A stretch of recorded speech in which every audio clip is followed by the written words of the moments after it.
served as chief of the Macomb Police Department before moving to Flossmoor.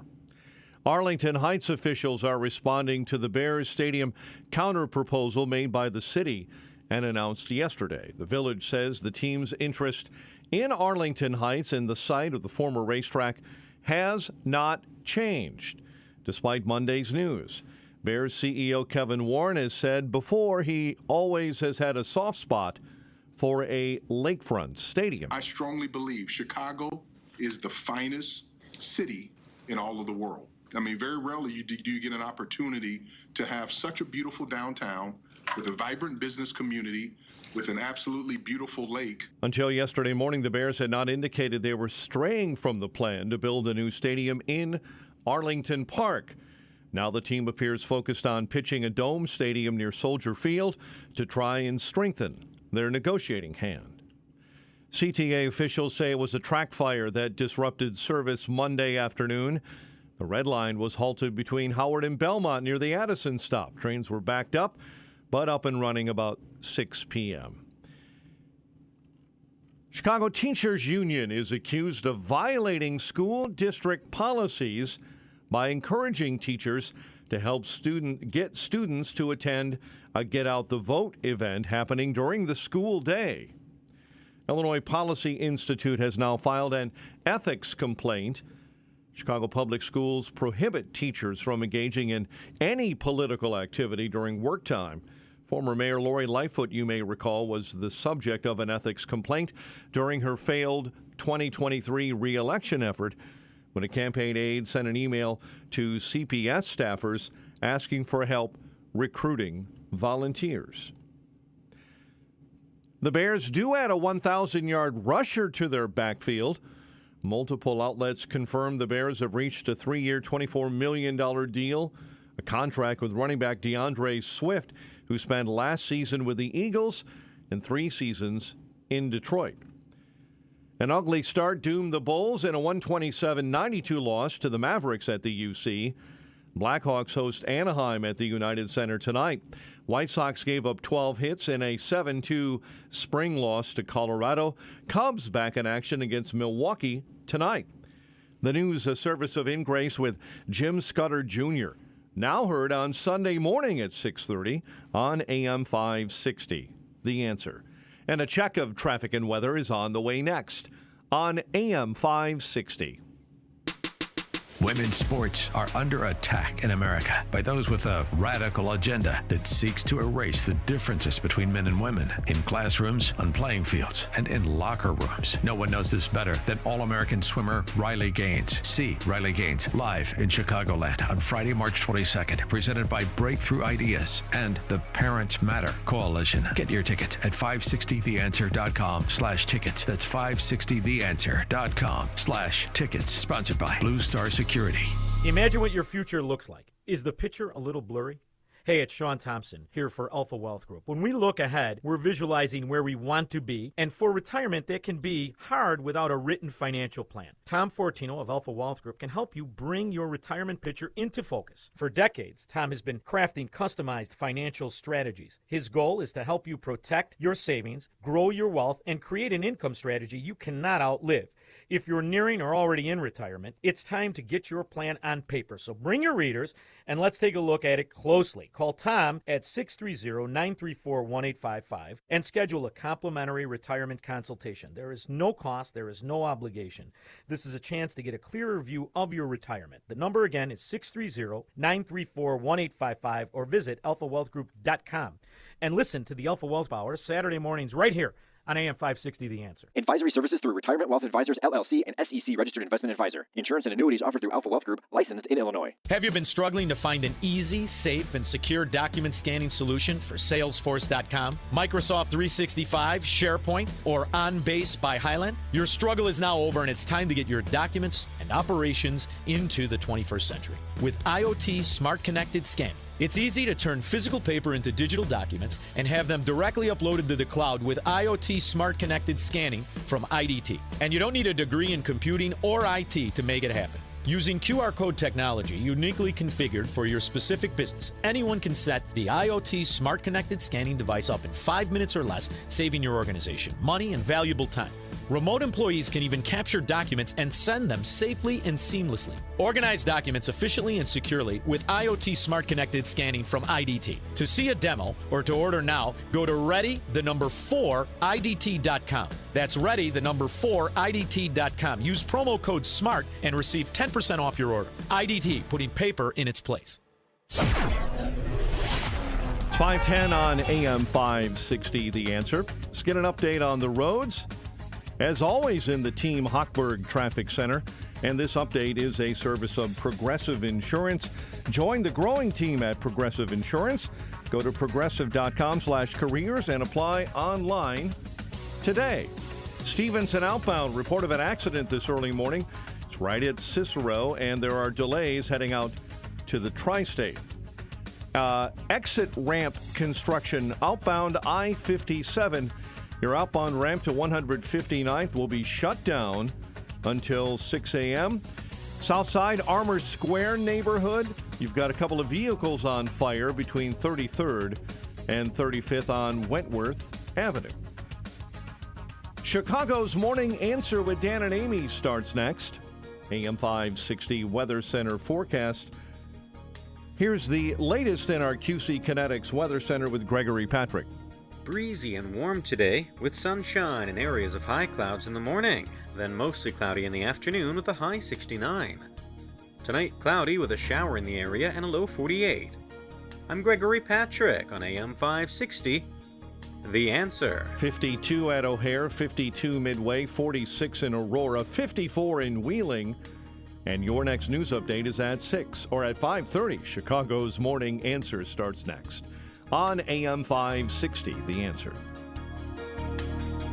The most common form of treatment for the arthritic joints is normally cortisone injections and gel shots and over-the-counter medications. And most patients have tried all of that and are still in pain. Every day, Dr. Aaron Wolkoff, a QC Kinetics medical director, meets patients who have exhausted every method to get relief. They've been told surgery is their only option. They want to stay away from that path, and they come to us almost as the last hope. So we're using our own body's properties to help manage pain, to help slow arthritis down, keep the patients active with no downtime, and getting back to what they enjoy doing. I mean, I love what I do. QC Kinetics regenerative treatments from our board-certified providers help heal and restore aching joints. No surgery, harmful drugs, or downtime. Call for your free consultation today. Call QC Kinetics, 312-809-5955. That's 312-809-5955. 312-809-5955.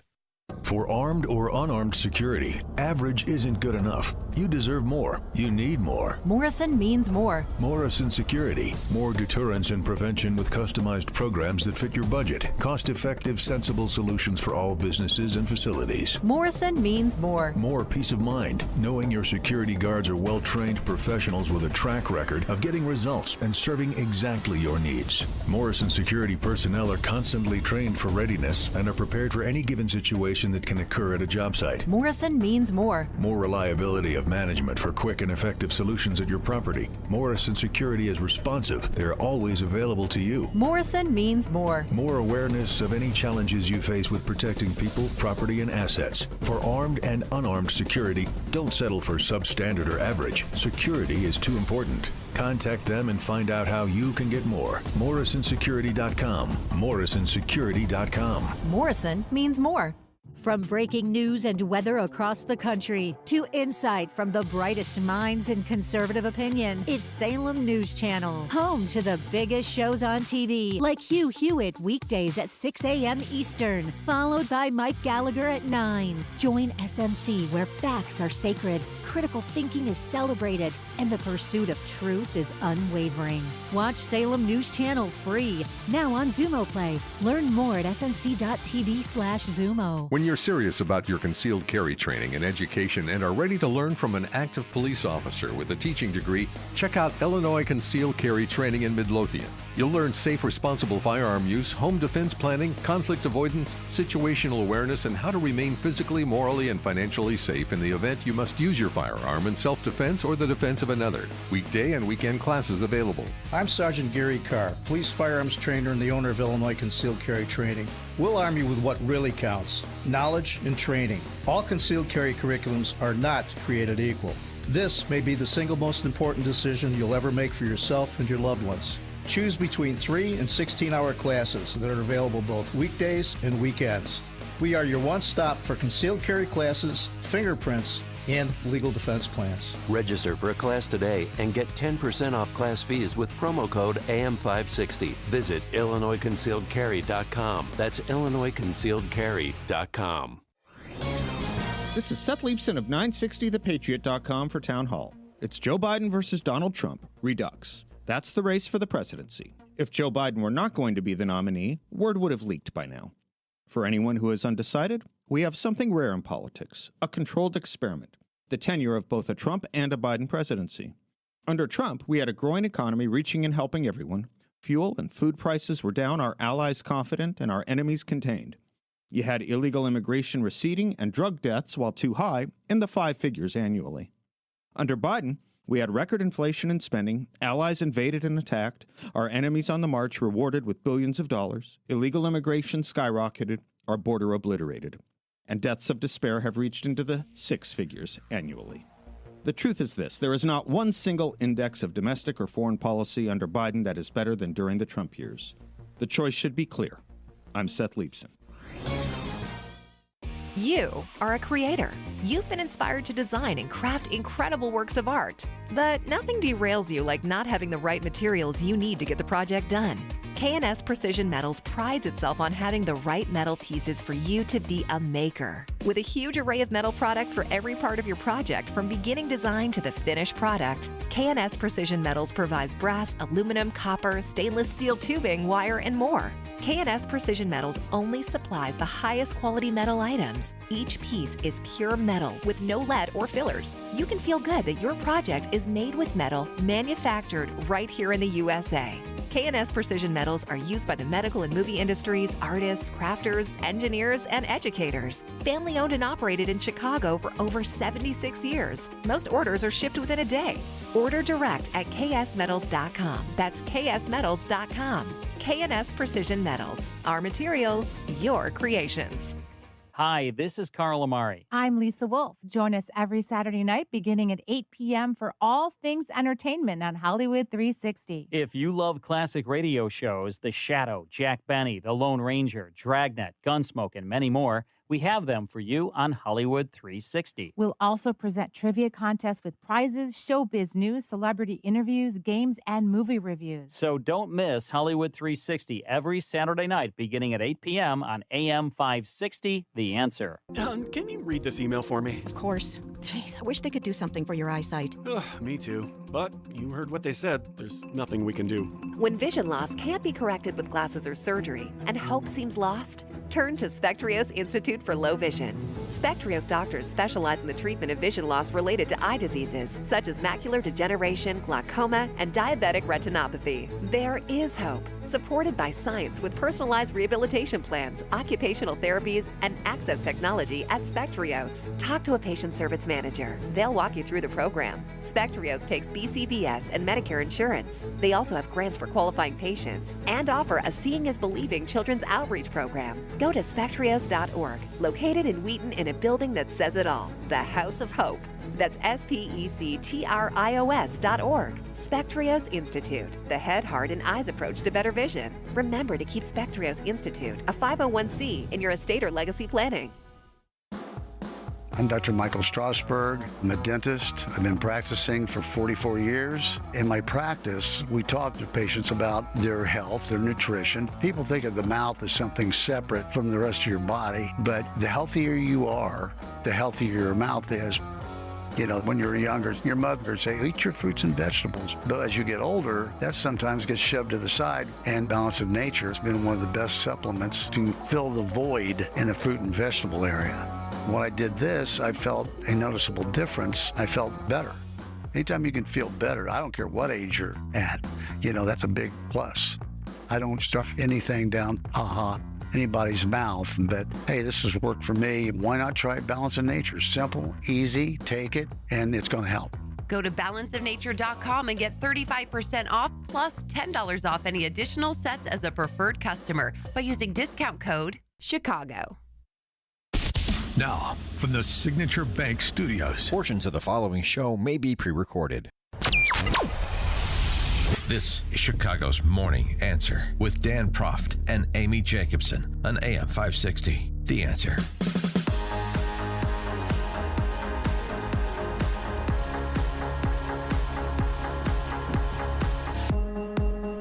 Top of the morning, Dan and Amy. We have the Pritzker Purge Law, you know, the Safety Act. Which is a joke. Basis for, the moniker comes from the Purge films. Again, as life is imitating art in all sorts of dystopian ways, the city of Pittsburgh, Steel City, may have done us one better. Oh, no, what do they have? The Pittsburgh Police Department will not be having any officers man any police stations from 3 a.m. to 7 a.m. every morning. Oh, boy.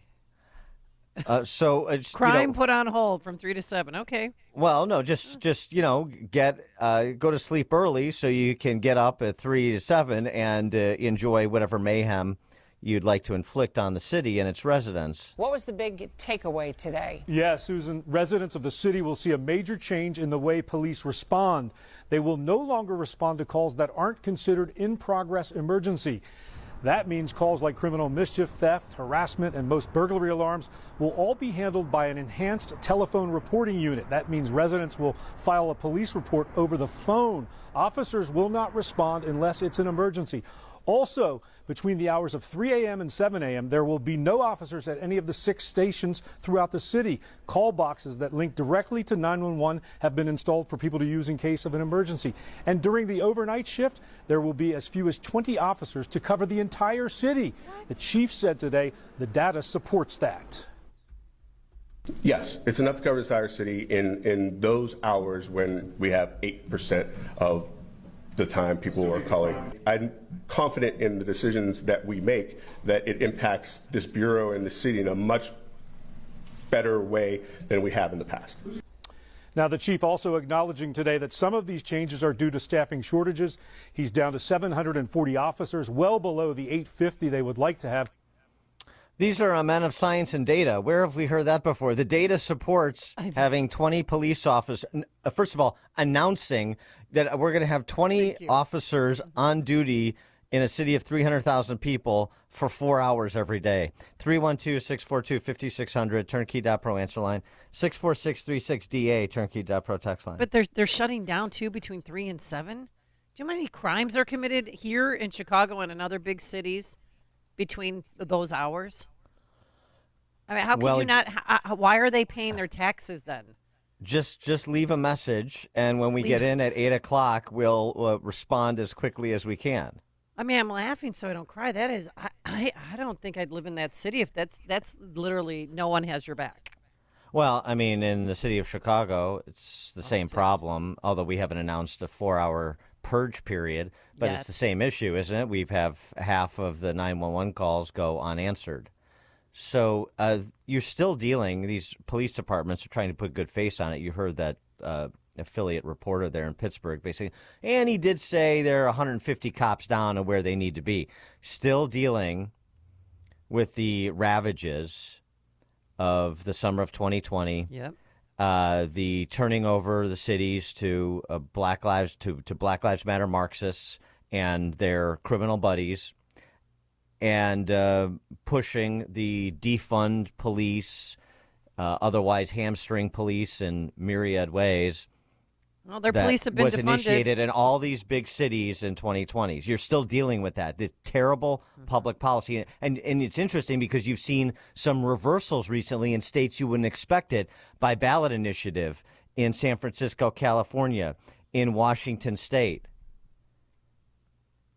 But this is what big cities demanded just 4 years ago.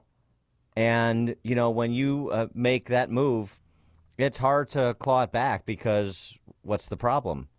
There are many problems, but one of them is you have a lot of people that don't want to be police, that retire early, and also don't want to sign on the one end and don't sign up for the academy on the other end.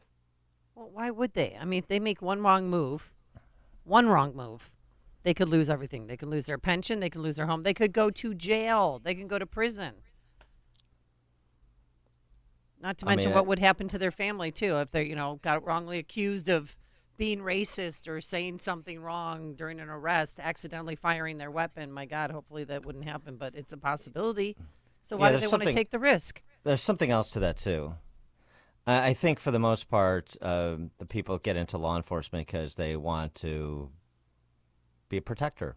Mm-hmm. They want to do good. They want to help people. That's a lot of the satisfaction you get from the job, I suspect, is helping people, protecting them from being victimized, helping them if they did get victimized by catching the criminal and seeing the criminal go to jail and seeing the system work. I suspect that's true. Police can call me and tell me if I'm wrong on that.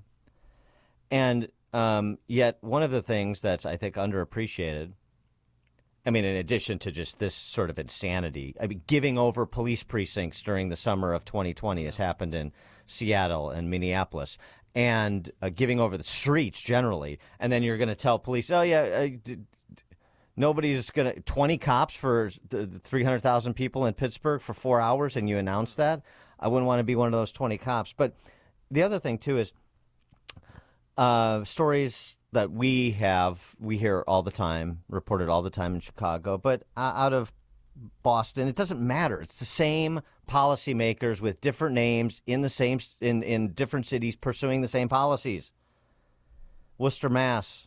One suspect is behind bars, but a second man wanted in connection with the double murder remains at large days after a beloved mother and daughter were found shot to death in a bullet-riddled SUV. The person on the lam that they are searching for has a pre-existing warrant, wanted on charge of armed assault with intent to murder and possession of a firearm without a license. 27-year-old Chastity Nunez, her 11-year-old daughter, shot and killed last week in broad daylight. And the repeat offenders that repeatedly victimize people, and the cops know who many of them are because they're repeat offenders. And they see them turn right back on the streets to commit the crime again. So what do you say? What am I doing here? Right. What are we doing here? I don't want to be a part of this. That's the biggest complaint I hear from my cop friends. Like it's so one even said she kind of sits in her car, Dan, and just she admitted, she goes, why I'd arrest him, I'll see him tomorrow. Doing the same thing with the same group of thugs. Walking around with those stupid masks and their hoodies on, breaking into cars, same thing. Taking catalytic converters or whatever they want to take. In Oakland, just to give you a sense, Chicago residents, that you're not alone. We had the clip of the one woman being essentially a citizen reporter and just scanning the malls in and around Oakland and ticking off all of the brand name retailers that are no longer there, including Walmart. And her comment was, how bad does it have to be when Walmart doesn't want to stay? Taco Bell is closing all dining in at the stores in Oakland indefinitely. 100% cashless and drive-through only. Taco Bell is going to look like you're pulling up to Fort Knox, and you're talking to the clown's mouth, and we'll send a Brinks truck out to drop off your chalupa. I mean, so this is the retail response. So that sort of indicates what's going on in the larger city. Bill and Glen Ellen, you're on Chicago's Morning Answer. Yeah, I'm kind of thinking outside of the box here for Pittsburgh. Why don't they simply pass a law that it's against the law to commit crimes between those hours? Problem solved. Exactly. Yeah, right, exactly. Thanks for the call. Got a lot of text messages. Dan and Amy, from 3 to 7 a.m. is a good time for neighborhood watch groups to assemble. Well, it shouldn't be. No. It's vigilantes or. It's a good time for you, a la the Purge movies. It's a good time for you to drop the steel coverings over your windows, put a pot of coffee on, set up your home as a barracks, essentially, and be ready to go when the silly kids come knocking. Dan and Amy, Chicago's Morning Answer. All right, coming up on Chicago's Morning Answer.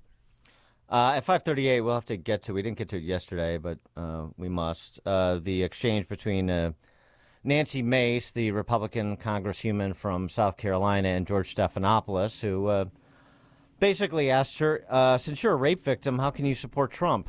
5:38.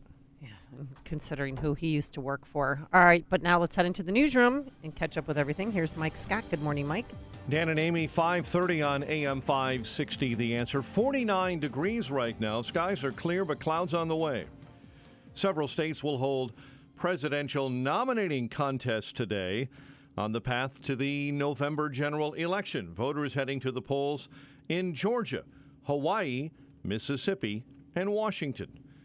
President Biden calling on Congress to work with his administration to lower health care costs. I'm thinking about millions of Americans out there who are lying in bed at night staring at the ceiling wondering, what if it happens? What if it happens to me? How am I going to pay for it?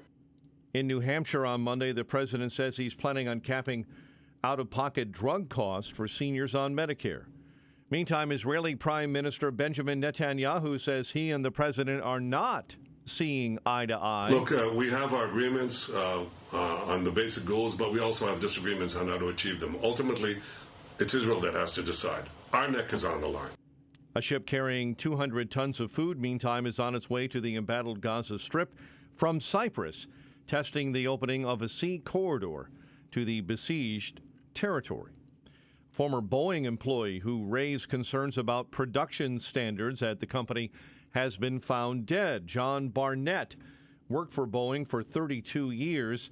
The whistleblower was found Saturday from a self-inflicted and died from a self-inflicted wound in his truck. Longtime Raspberries frontman and 80s solo artist Eric Carmen is dead at the age of 74. Carmen's wife Amy broke the news on the singer's website, saying he passed away in his sleep over the weekend. In other news, we're following a Michigan man has been convicted of murder and other charges for attacking two female University of Illinois grads near a famed German castle last summer. Troy Bowling was sentenced to life in prison. The presiding judge determined that the defendant bears particularly severe guilt in the death of Naperville native Eva Liu, meaning he likely won't be eligible for release after 15 years, as usually is the case in Germany.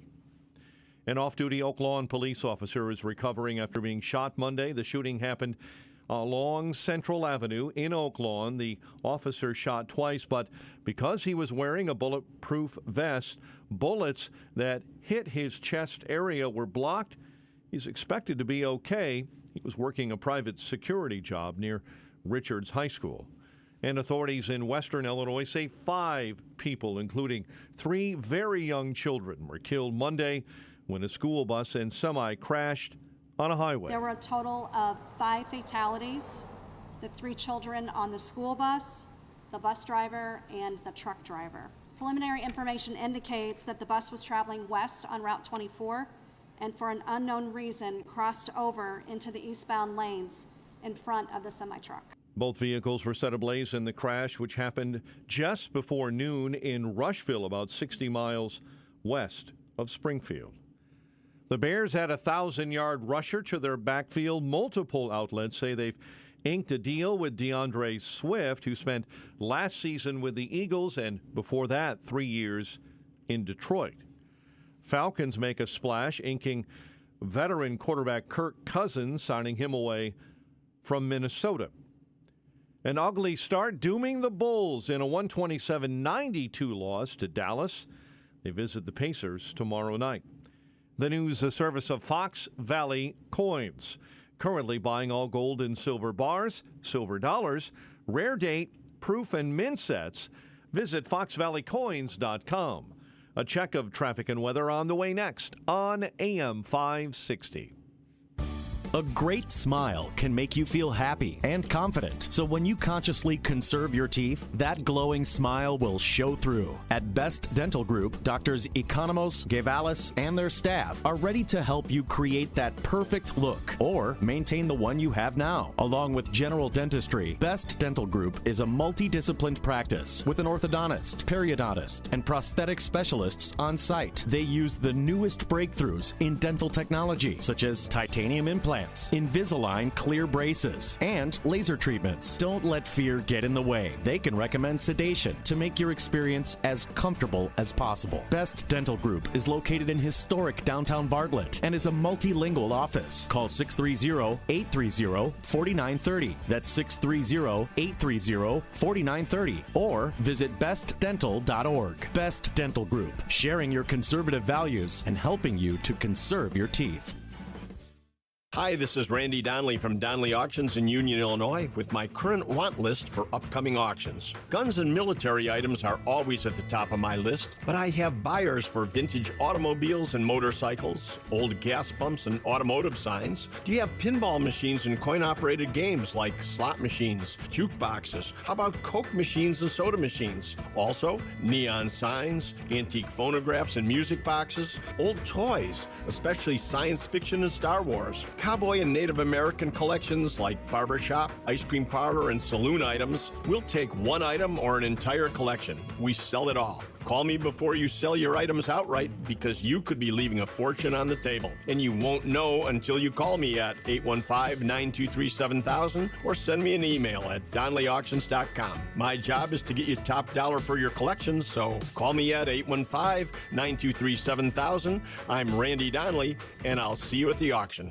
This is a special alert to all Americans who own a vehicle with less than 200,000 miles with an auto warranty about to expire or with no warranty coverage at all. Due to a decline in the economy, CarShield is announcing a low-cost month-to-month vehicle protection plan that is now available to the public to save any driver out-of-pocket expenses on future auto repairs. Call now to find out how you can pay almost nothing for covered auto repairs. Yes, you heard that correctly. Pay almost nothing for covered auto repairs. An open phone line has been established for all drivers to call for a free quick quote. Call 800-353-2973 now. Drivers who are covered will not have to pay for covered repairs again. This protection plan is at an all-time low. Additionally, drivers who activate this vehicle protection today will also receive free roadside assistance, free towing, and car rental options at no additional cost. Call us for your free quick quote today. 800-353-2973. That's 800-353-2973. What do you have to lose? Call 800-353-2973. Again, 800-353-2973. Now there's a simple, easy, and effective way to clean your nose and protect your health. It's called Navage. Navage, available at Navage.com. 5:38. Let's get a quick update on the roads. Team Hochberg Traffic Center time. On the Reagan this morning, just reported accident with a shoulder and perhaps a lane block on the eastbound side of I-88 near Peace Road. That's an accident in DeKalb County this morning. And major roadwork delays, I-57 stop-and-go traffic. It is on the outbound side between Kedzie and 167th, where two left lanes are blocked. Chicago's Morning Answer with Dan and Amy continues next. AM 560 Weather Center forecast. Partly sunny and breezy this morning, turning cloudy by the afternoon. High near 70, cloudy mild, passing late night shower, low 49. Mostly cloudy and 49 right now at O'Hare, 52 at Midway. And your next news update at 6.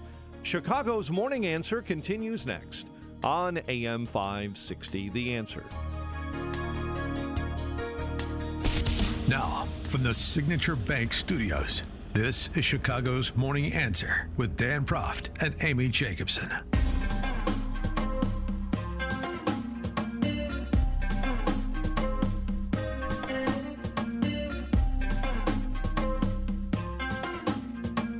Top of the morning, Dan and Amy. So on Sunday, South Carolina Rep Nancy Mace was on with Clinton Foundation donor Zero on This Week, talking about Georgie Stephanopoulos, the Democrat operative that we're supposed to believe is some sort of objective journalist, Scrivener of the passing scene. Right. Mm-hmm. Well, Clinton Foundation Donor Zero went right at Nancy Mace, who has publicly spoken about being a rape victim. And this was their exchange about her rape and how that informs her politics. Donald Trump for president. Judges and 2 separate juries have found him liable for rape and for defaming the victim of that rape. How do you square your endorsement of Donald Trump with the testimony we just saw? Well, I will tell you, I was raped at the age of 16. And any rape victim will tell you, I've lived for 30 years with an incredible amount of shame over being raped. I didn't come forward because of that judgment and shame that I felt. And it's a shame that you will never feel, George. And I'm not going to sit here on your show and be asked a question meant to shame me about another potential rape victim. I'm not gonna do that. It's actually not about shaming you. It's a question about Donald Trump. No, you are shaming me. You've endorsed Donald Trump for president. Right. Donald Trump has been found liable for rape by a jury. Donald Trump has been found liable for defaming the victim of that rape by a jury. It's been affirmed by a judge. It was not a criminal court case, number one. Number two, I live with shame. And you're asking me a question about my political choices, trying to shame me as a rape victim, and I find it disgusting. And quite frankly, E. Jean Carroll's comments when she did get the judgment, joking about what she was going to buy, it makes it harder for women to come forward when they make a mockery out of rape, when they joke about it. Doesn't it make it harder for women to come forward when they are It makes it harder when other women joke about it, and she's joked about it. I find it offensive. And I also find it offensive that you're trying to shame me with this question. I'm not trying to shame you at all. In fact, I have dealt with this for 30 years. You know how hard it was to tell my story 5 years ago when they were doing a fetal heartbeat bill and there were no exceptions for rape, incest, or rape or incest in there? I had to tell my story because no other woman was coming forward. No rape victims were represented. And you're trying to shame me this morning. I'm just asking. And I find it offensive, and this is why women won't come forward. Women won't come forward because they're defamed by those who perpetrate rape. Donald Trump they are judged and they're shamed, and you're trying to shame me this morning. I think it's disgusting. I'm not shaming you at all. I told my story. It took me 25 years to tell my story. I was judged for it. I still get judged for it today. 312-642-5600, Turnkey.pro answer line, 64636DA, Turnkey.pro text line. Boy, Stephanopoulos was really dogged. A more judicious commentator might have pulled off of that question a little bit earlier, but he really wanted an answer, really wanted to drive the point home to Nancy Mace, rape victim. I mean, what happened to civility? And I couldn't believe, is he going to keep going on like this? And yeah, he kept going on like this. And she should have said to him, oh, excuse me, didn't you work for Bill Clinton, who's a whore, who violated and, sexually abused an intern in the White House? George, what about your judgment call? You want to talk about rapists? We can talk about rapists. Tell me about Bill Clinton. If you don't vote for Joe Biden, then you're not a rape victim. I mean, this E. Jean Carroll is the craziest woman I've ever seen in my life.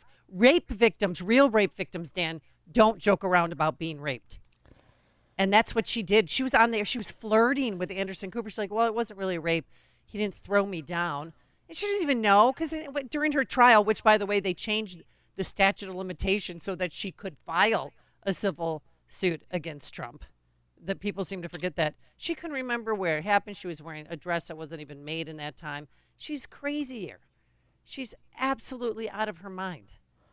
Well, a couple of points of order. One, he was found liable of sexual abuse, right, which does not necessarily implicate rape. It could be unwanted touching. So that's not necessarily rape. That's just a point of order. But I know George Stephanopoulos likes to say rape over and over again. Secondly, not just the fact that it wasn't a criminal trial, which Mace referenced, but what the standard of evidence is. It's preponderance of the evidence. It doesn't require a unanimous jury verdict. And it's in Manhattan, where you have the entire legal system wired to imprison and bankrupt President Trump. And so you'll forgive me, you'll pardon me, if I'm not particularly persuaded by E. Jean Carroll's decades-old story the holes in that story, as you were just referencing, the venue for this trial decades later, and the judgment of a majority of jurors from a jury pool that is about 80% hatred of Trump. I mean, the context of the whole thing matters too, in terms of the substance of the accusations against Trump. Now, with respect to pushing this on Nancy Mace and saying essentially that what I sort of joked, I mean, you're not authentically a rape victim, or you're some sort of rape victim hypocrite if you endorse Trump for president. Well, Harris Faulkner and Molly Hemingway had a go at this yesterday on Faulkner's show, in the afternoon on Fox. The women who work there with George Stephanopoulos, what kind of conversations are going on? Because look, throughout my decades of experience, when things happen, we discuss it. And sometimes it's hard, but you have to talk about those things in the workplace. I think it's an excellent point. It's not just George Stephanopoulos who messed up here. It's the entire production team at ABC News. Yep. It's fine that he's a former Democrat operative who now presents himself as a journalist, but he was actually wrong on this fact. He said 10 times something that is false. He said that Trump was held liable for rape. That's just not true. And he was wrong 10 times. That's not just a him problem, that's an everybody problem. At the very least, there needs to be much more than apologies here. There should be discipline, and there should probably even be firing. The real story when it comes to the lawfare against Donald Trump is how the Democrat Party has made it a campaign to create lawsuits up and down the eastern seaboard to go after their primary political opponent in an attempt to bankrupt and imprison him. That is Stalinist behavior. A real journalist would actually ask tough questions about that fascistic behavior, and instead of applauding it like George Stephanopoulos does or lying about it, there need to be repercussions here. Repercussions. What should those repercussions be? Do you want an apology from George Stephanopoulos or ABC News? I want him fired. And they're not going to do that because he's a hack. And damn him. I mean, I have friends who were raped, and he just insulted every rape victim in America with that line of questioning. He did. And that judgment, the $91 million, and the reason why this happened, because Trump had to pay the $91 million in order to appeal his case. That's why they brought it up. That's a joke. My friend that was raped, she didn't get a dime. And this chick who's bat blank crazy, $91 million? And they're just doing it to stick it to Trump. It's all political. So the issue of the apology. Why do conservatives seek apologies from people that they otherwise properly characterize as a partisan, rabid, left-wing hacks who despise the principles on which this country was founded and the ethos of general decency? What good is an apology from George Stephanopoulos or the president of ABC News, or what good is it if some staffer gets fired or even Stephanopoulos gets fired? What does that accomplish? Here's something. Rather than, playing the victim here, I'm not talking about Nancy Mace. I'm talking about, Republicans that are outraged about this exchange. And I agree. I mean, I agree that Stephanopoulos was painfully out of line. And does he have a daughter? Does he have a wife? Yes. I mean, that's an exchange that will haunt him. Yep, for the rest of his life. But I want an apology from George. Well, what's that worth? You don't believe anything that George Stephanopoulos says with good reason, so you want an apology from that person? So what? Here's an idea. So rather than ABC News apologize to us like it's a legitimate news organization, why don't you stop treating it like a legitimate news organization? And why don't you, Mike Johnson and Nancy Mace, get the House Republicans together and say, we're not going on ABC News anymore? That's something. Well, why not use this as an opportunity to jujitsu? So, stop, because all this takes is a little restraint. It just takes some members of Congress, including Nancy Mace, who likes to be on TV, to exercise some restraint and say, I'm not going to pursue my star turn by being on cable news all the time and then maybe getting a slot on Bill Maher's stupid show on one Saturday evening. And, I'm not going to do that because, what we know is that the left, because they are in charge of all of our cultural institutions and because they dominate the media landscape, they can ignore conservatives. They can ignore us. They use the Nancy Maces of the world and the people that go on these programs as totems, as mascots. Look how even-handed we are. Look, we get viewpoints from across the spectrum. You don't. It's a show. Right. So why are you playing that role for them? Just say, we're not going on. We as a party, none of our people are going on ABC News. We will not participate in any debates where ABC News is a sponsor. We categorically reject ABC News as a sponsoring organization for anything the Republican Party participates in until further notice. Why not jujitsu and ignore them for a change? Do something that's empowering rather than pleading for an apology or, going back on these same programs to wring your hands and express your moral indignation. And all you're doing is furthering the story and their bottom line. Right. People watch. What is she going to say? Nancy Mace. They won't get me on that show again for a long time, ever. No, just saying it right. Put your foot down. I don't think she expected that line of questioning, though. I mean, I'm sure she didn't. Who would expect? I would never. Who a man would, doing that to a rape victim? Shame on him. Who goes after a rape victim to say, "Aren't you a hypocrite?" Like she had some choice in the matter. That's what it made it sound like. She could choose. Do I get raped or do I? I mean, she had no choice. She got raped when she was 16 years old. No. That's not the point. The point is the choice of who you support for. President, but the issue is connecting those dots and suggesting that one precludes another. What about Tara Reid? Didn't Joe Biden allegedly rape her?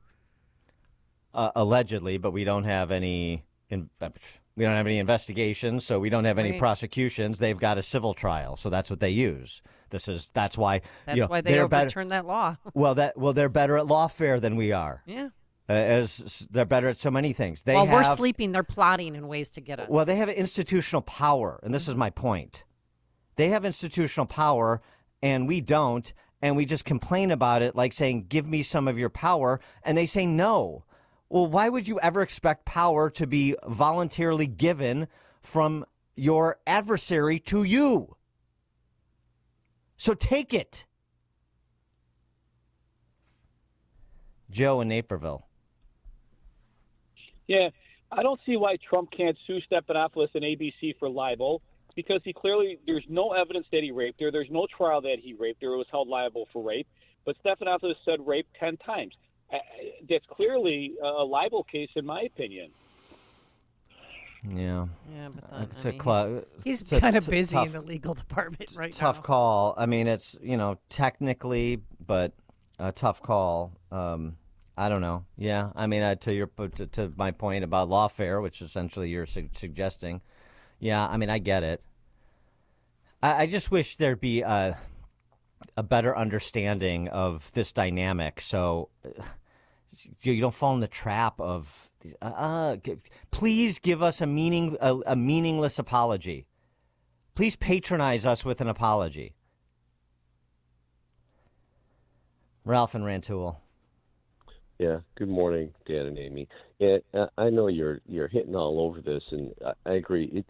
This isn't about Nancy Mace at all, as we all know. It's about Democrat power and George Stephanopoulos and his little perverted, demented dwarf mind, coming from the Clinton factory, the Clinton garbage factory, and saying, how can we both artificially inflate a completely corrupt civil trial results against Trump, and also just really make the point that clearly if a Trump supporter comes on, we are going to bash you, and we're going to take this opportunity to just make it about more Democrat lies, because it's all they do. And, Stephanopoulos may have some sort of creative license that he enjoys putting together these interviews, but this goes all the way to the top of ABC News and ABC Network. If he wasn't fully supported by those stooges, he'd be out of a job right now. He'd be canceled by the network. That would have never occurred. And his pounding of actually saying, hey, Nancy Mace, you're a corrupt piece of trash like all Trump supporters, so I'm going to lie about the verdict and use this opportunity to inform stupid people of what actually didn't occur, and make this a shame moment for you as a Republican. So I can use this against you to say you're a loser. And here's the point that I'm going to use. It's just convenient for him that she was the victim of a horrible crime when she was a teenager. He's disgusting. I would have enjoyed seeing her take off the microphone and say, Stephanopoulos, you and you Democrat creeps, this is what you're all about. Absolutely. See you later. Absolutely. That would have been the time to do it, too. Absolutely. Well, here's the thing. Ralph is getting to an important point here. One, it's a preview of what they'll do if Trump is convicted of, anything in that hush money trial or anything else. This is a preview of it. They have this civil verdict as backup, as questionable, to be polite, as it is, and they're using it. And they're using it to say, Nancy Mace, you're an apologist and a supporter of a rapist. Oh, and by the way, so is every other Trump voter. Yeah. Why are you supporting a rapist? You're supporting a rapist. You're supporting a convicted rapist, or a rapist found liable, but they won't say that. They'll keep it simple. Convicted rape, like accuracy matters. You're supporting a convicted rapist. Why do you support convicted rapists? That's the party of convicted rapists. Just like you're an insurrectionist if you voted for Trump. And if Trump is convicted of the hush money trial, you're supporting a convicted felon who paid off a porn star or whatever, or you're just supporting convicted felon, and they'll say that 1 million times on every communication channel in the world every week for the next 6 months, if that would happen. This is why you need to get ahead of these things and message them and understand where they're going to take this and head them off at the pass. And I got to tell you, E. Jean Carroll, who has a dog named, what's a word for breast, but it starts with T because you can't say that word, and a cat named Vagina. She wants to go and campaign with Biden. Wouldn't that be spectacular? Hans Christian Andersen's great fairy tale, The Emperor Has No Clothes, that is written about Donald Trump. It's just, we're the ones who clothe him in all this power. He has none himself. It's his followers. It's his hangers-on. In the court, they were strutting back and forth and handing him messages. It was, right, Robbie? Ms. Carroll, you say it's nothing. You say the emperor has no clothes. The emperor is trying to run for president again. And right now is leading. And right now, the polls suggest it's a coin flip. It's very close. Have you heard from Joe Biden's campaign arm about potentially campaigning against the former president, Donald Trump? No. Are you interested in doing so? Do anything I can. Oh, yeah, please. Please get yourself out there. It's not about Eugene Carroll. If you make it about Eugene Carroll, you're completely missing the political point. I'm just saying that's the crazy sideshow where, please campaign for Biden. It's obvious what she is. It's obvious what she is. And it's also obvious what they're doing. And I would focus on what they're doing. All right, coming up on Chicago's Morning Answer. At 6:06, Joe Biden did not apologize for using the term illegal.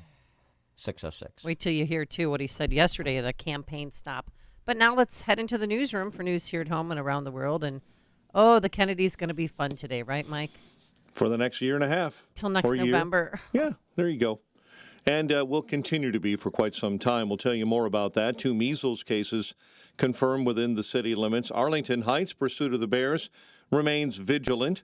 An off-duty police officer hurt in an Oak Lawn shooting on Monday.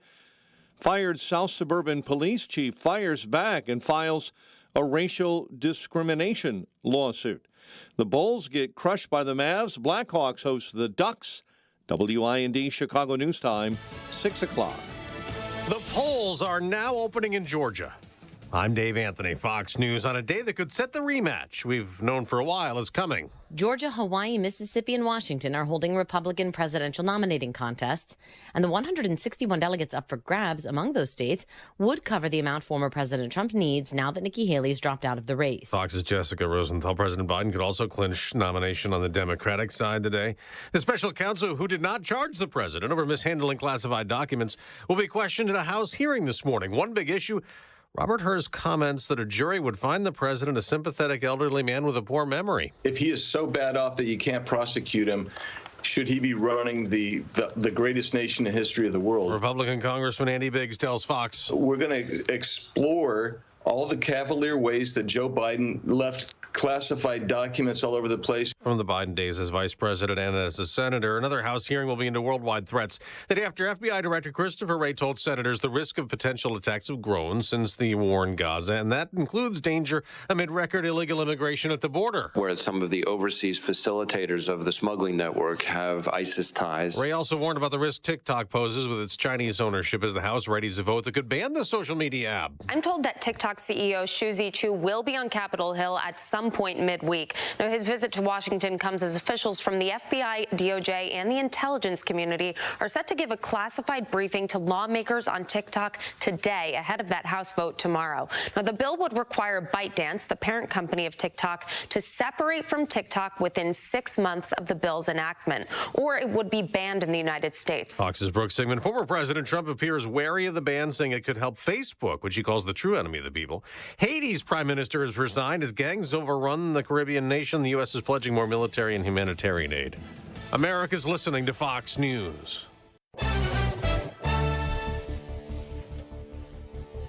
.49 degrees at 6:02 on AM 560. The Answer. Good morning. I'm Mike Scott. An off-duty Oak Lawn police officer is recovering after being shot Monday. The shooting happened along Central Avenue in Oak Lawn. The officer shot twice in the leg and then in the chest, but he was wearing a bulletproof vest and is expected to recover. The department says the officer was working a private security job near Richards High School. 3, including a robbery suspect, were wounded in a shooting in the North Lawndale neighborhood Monday night.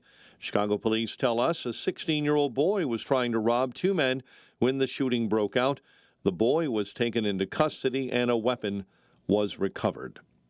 Authorities in western Illinois say 5, including 3 young children, were killed Monday when a school bus and a semi collided on a highway. Cutler County is a small county, small community, Raceville, Illinois.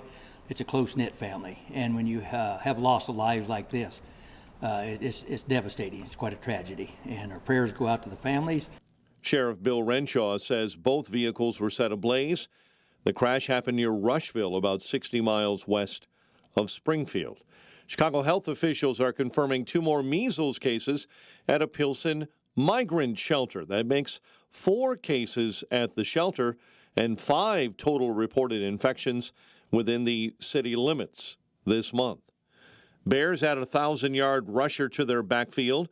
Multiple outlets confirm the Bears have reached a 3-year, $24 million deal with running back DeAndre Swift.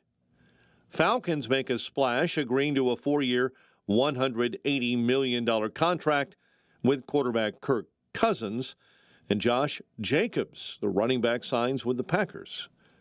White Sox gave up 12 hits in a spring loss to Colorado. The Cubs back in action, hosting Milwaukee tonight.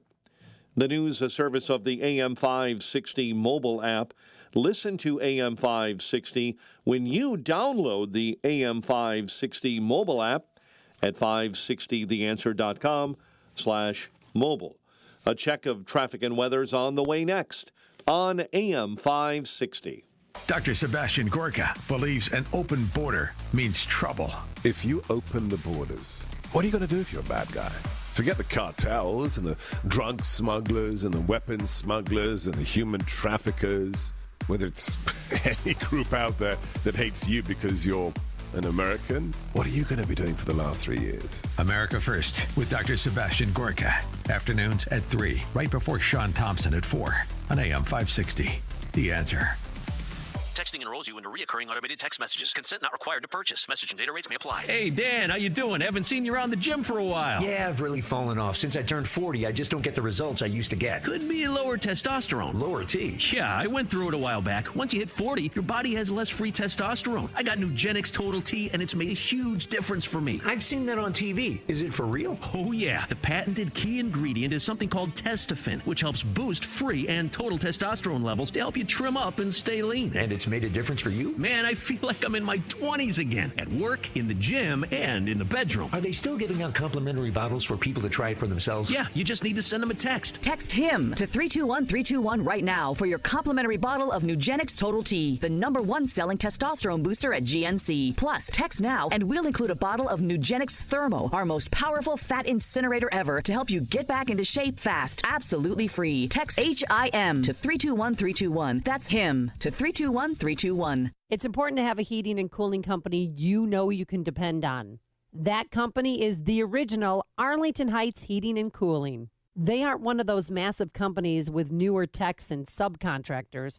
Oh no, Arlington Heights Heating and Cooling send only their own highly skilled techs. From service to installation and everything in between, the work quality and customer service is the best. For 40 years, the original Arlington Heights Heating and Cooling has kept homeowners and business customers comfy and warm in the winter and nice and cool in the warmer months. Don't call the big guys, call the best. Call Carrie at 847-545-1700 or visit arlingtonheightsheatingandcooling.net. That's Carrie at 847-545-1700 or online at arlingtonheightsheatingandcooling.net. The original Arlington Heights Heating and Cooling, not the biggest, just the best. 6:07. Let's get an update on the roads. Team Hochberg Traffic Center time. As you're traveling along the outbound Eisenhower this morning, you'll find an accident on the right shoulder outbound at St. Charles. Also, stop-and-go traffic gapers due to an inbound vehicle fire. The outbound delay approaches York Road all the way out to Church. Again, that inbound side has a vehicle fire. Only the left shoulder is open at York Road. I-57, accident left shoulder inbound right at 99. Chicago's Morning Answer with Dan and Amy continues next. AM 560 Weather Center forecast with Gregory Patrick. Warm and breezy today, with sun and areas of high clouds in the morning. Quite cloudy during the afternoon with a high 69. A shower around tonight, otherwise mostly cloudy and mild with a low 48. I'm Gregory Patrick on AM 560, The Answer. 49 at O'Hare. Your next news update, 6:30, and Chicago's Morning Answer continues next on AM 560, The Answer. Now, from the Signature Bank Studios, this is Chicago's Morning Answer with Dan Proft and Amy Jacobson on AM 560, The Answer.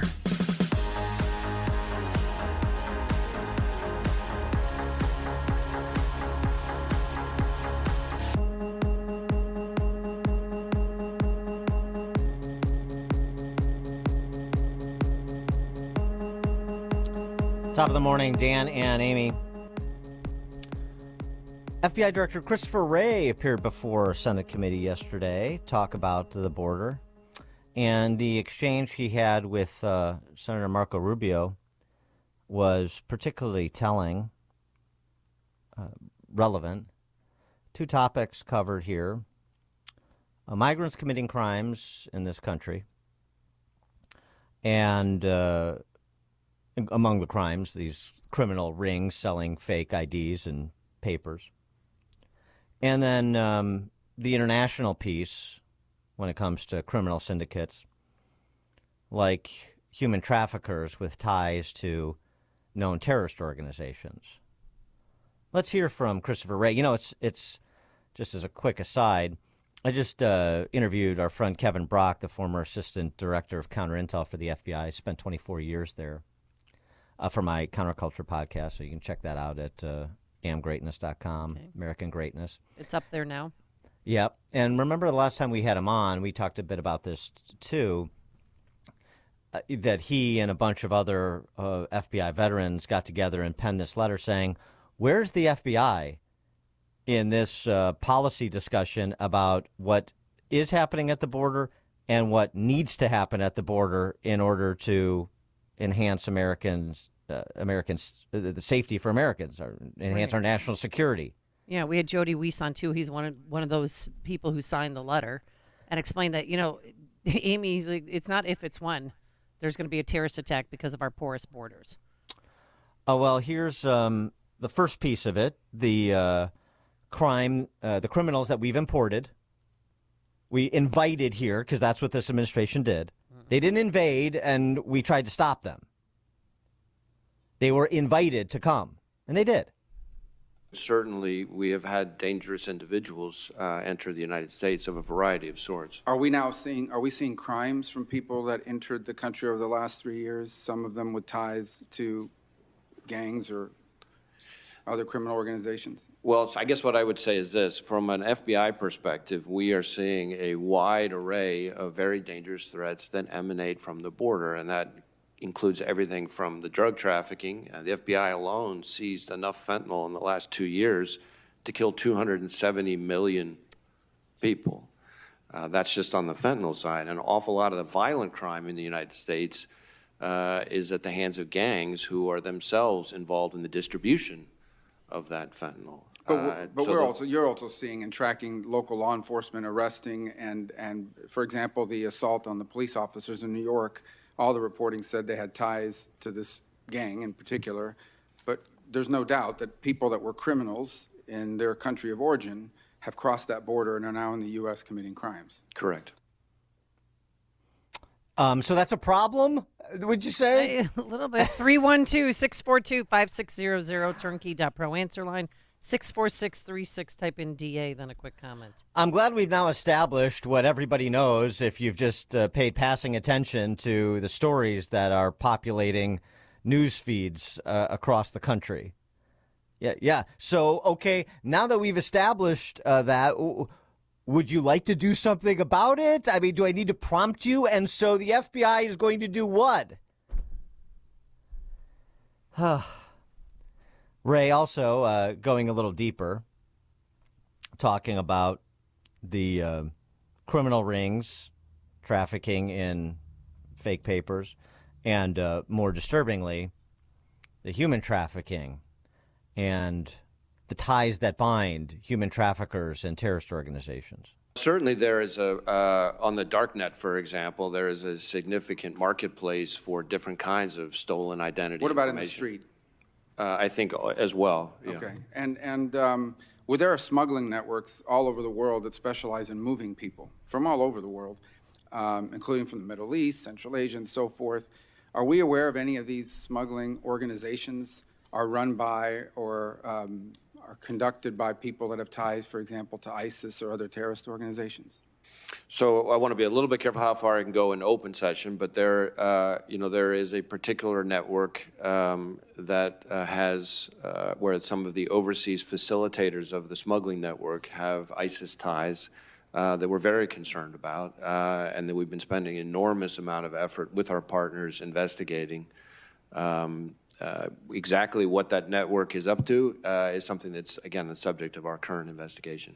But there is a network we're concerned about that has facilitators involved in it that have ties to ISIS and other terrorist organizations. Correct. We'd love to tell you we'd love to tell you, but it's an ongoing it's an ongoing operation, so I can't tell you anything. Gosh, I don't know. It's nice to confirm. It's nice the FBI director confirms what is obvious and well documented. I didn't hear a lot about what they're doing about it or going to do about it, except we're working diligently with our partners. we're the unnamed we, the generic we, we're doing stuff. And we're on the job. Well, I'm sorry, you no longer enjoy the benefit of the doubt, so I'm going to need a little bit more about what you're doing or not doing. We're investigating ISIS-related facilitators in the human smuggling business, find out what they're up to. I think you just told us what they're up to. Right. Now, what are you going to do about it? I mean, it's just like... I don't know. I mean, all of this just leaves me more exacerbated than if he would neither confirm nor deny human smugglers exist or fentanyl exists or we've got a problem at the border. I mean, what's the difference functionally, substantively? And then we're left to just tell stories of the wreckage while we get this performance like we got from the Senate and from the senators. I mean, they need to press Wray. Wray should be treated as a hostile witness on every topic. Well, he can't be trusted. I mean, he sat on Hunter Biden's laptop since 2019. That's just one of the things that he's done to, make us not trust him or the FBI. Travis Wolf was hit by a car on December 20th of last year, day before his 12th birthday. The driver was an illegal from Venezuela who drove the wrong way at 70 miles an hour, causing a head-on collision. Travis Wolf, 12 years old, died last week. Missouri kid. Oh, God. We're just going to tell stories, and then if you use the wrong word, then we're going to obsess about words, not lives. David Hadrich, 27 years old. Police just arrested an illegal from Mexico. This illegal from Mexico, who's identified as white on the booking sheet, of course, was driving on drugs when he plowed through a stop sign, hit David while he was on his motorcycle, and dragged him to his death. 27-year-old in Scottsdale, Arizona. What are we doing about it? What are we doing? Yeah. Well, I'll tell you what California is doing about it. California, their legislators, almost as criminally insane as ours. AB 2031, a new bill introduced by California Assemblyman Reggie Jones Sawyer, seeks to grant illegals convicted of violent crimes with legal assistance, such as helping them avoid deportation. So we're going to have taxpayers pay for legal representation for convicted felons who are in this country illegally, so to aid them and abet them in being able to stay. Well, at least that's what California wants to do. 312-642-5600, turnkey.pro answer line. You can also reach us on our text line, 64636. Type in DA, then a quick comment. Did you hear Biden yesterday? So this is the day after he apologized to an illegal alien killer for calling him an illegal. And then the White House is like, no, it wasn't an apology, whatever. But this is what he said on the campaign trail yesterday.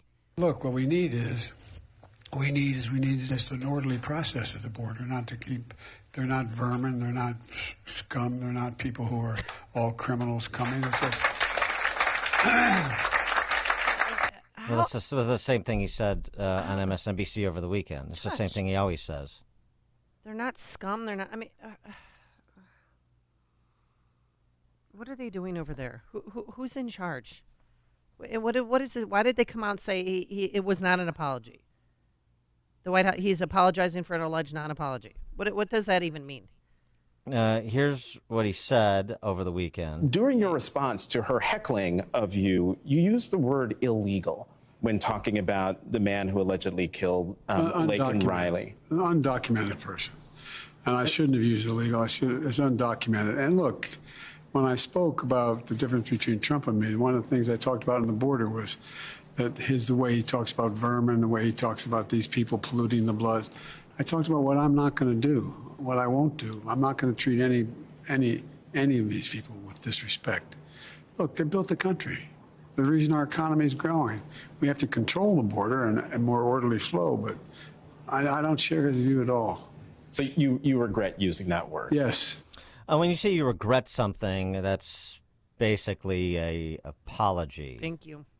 Right, but this is what Olivia Dalton one of the deputy spokeshumans to KJP had to say yesterday. First of all, I want to be really clear about something. The president absolutely did not apologize. There was no apology anywhere in that conversation. He did not apologize.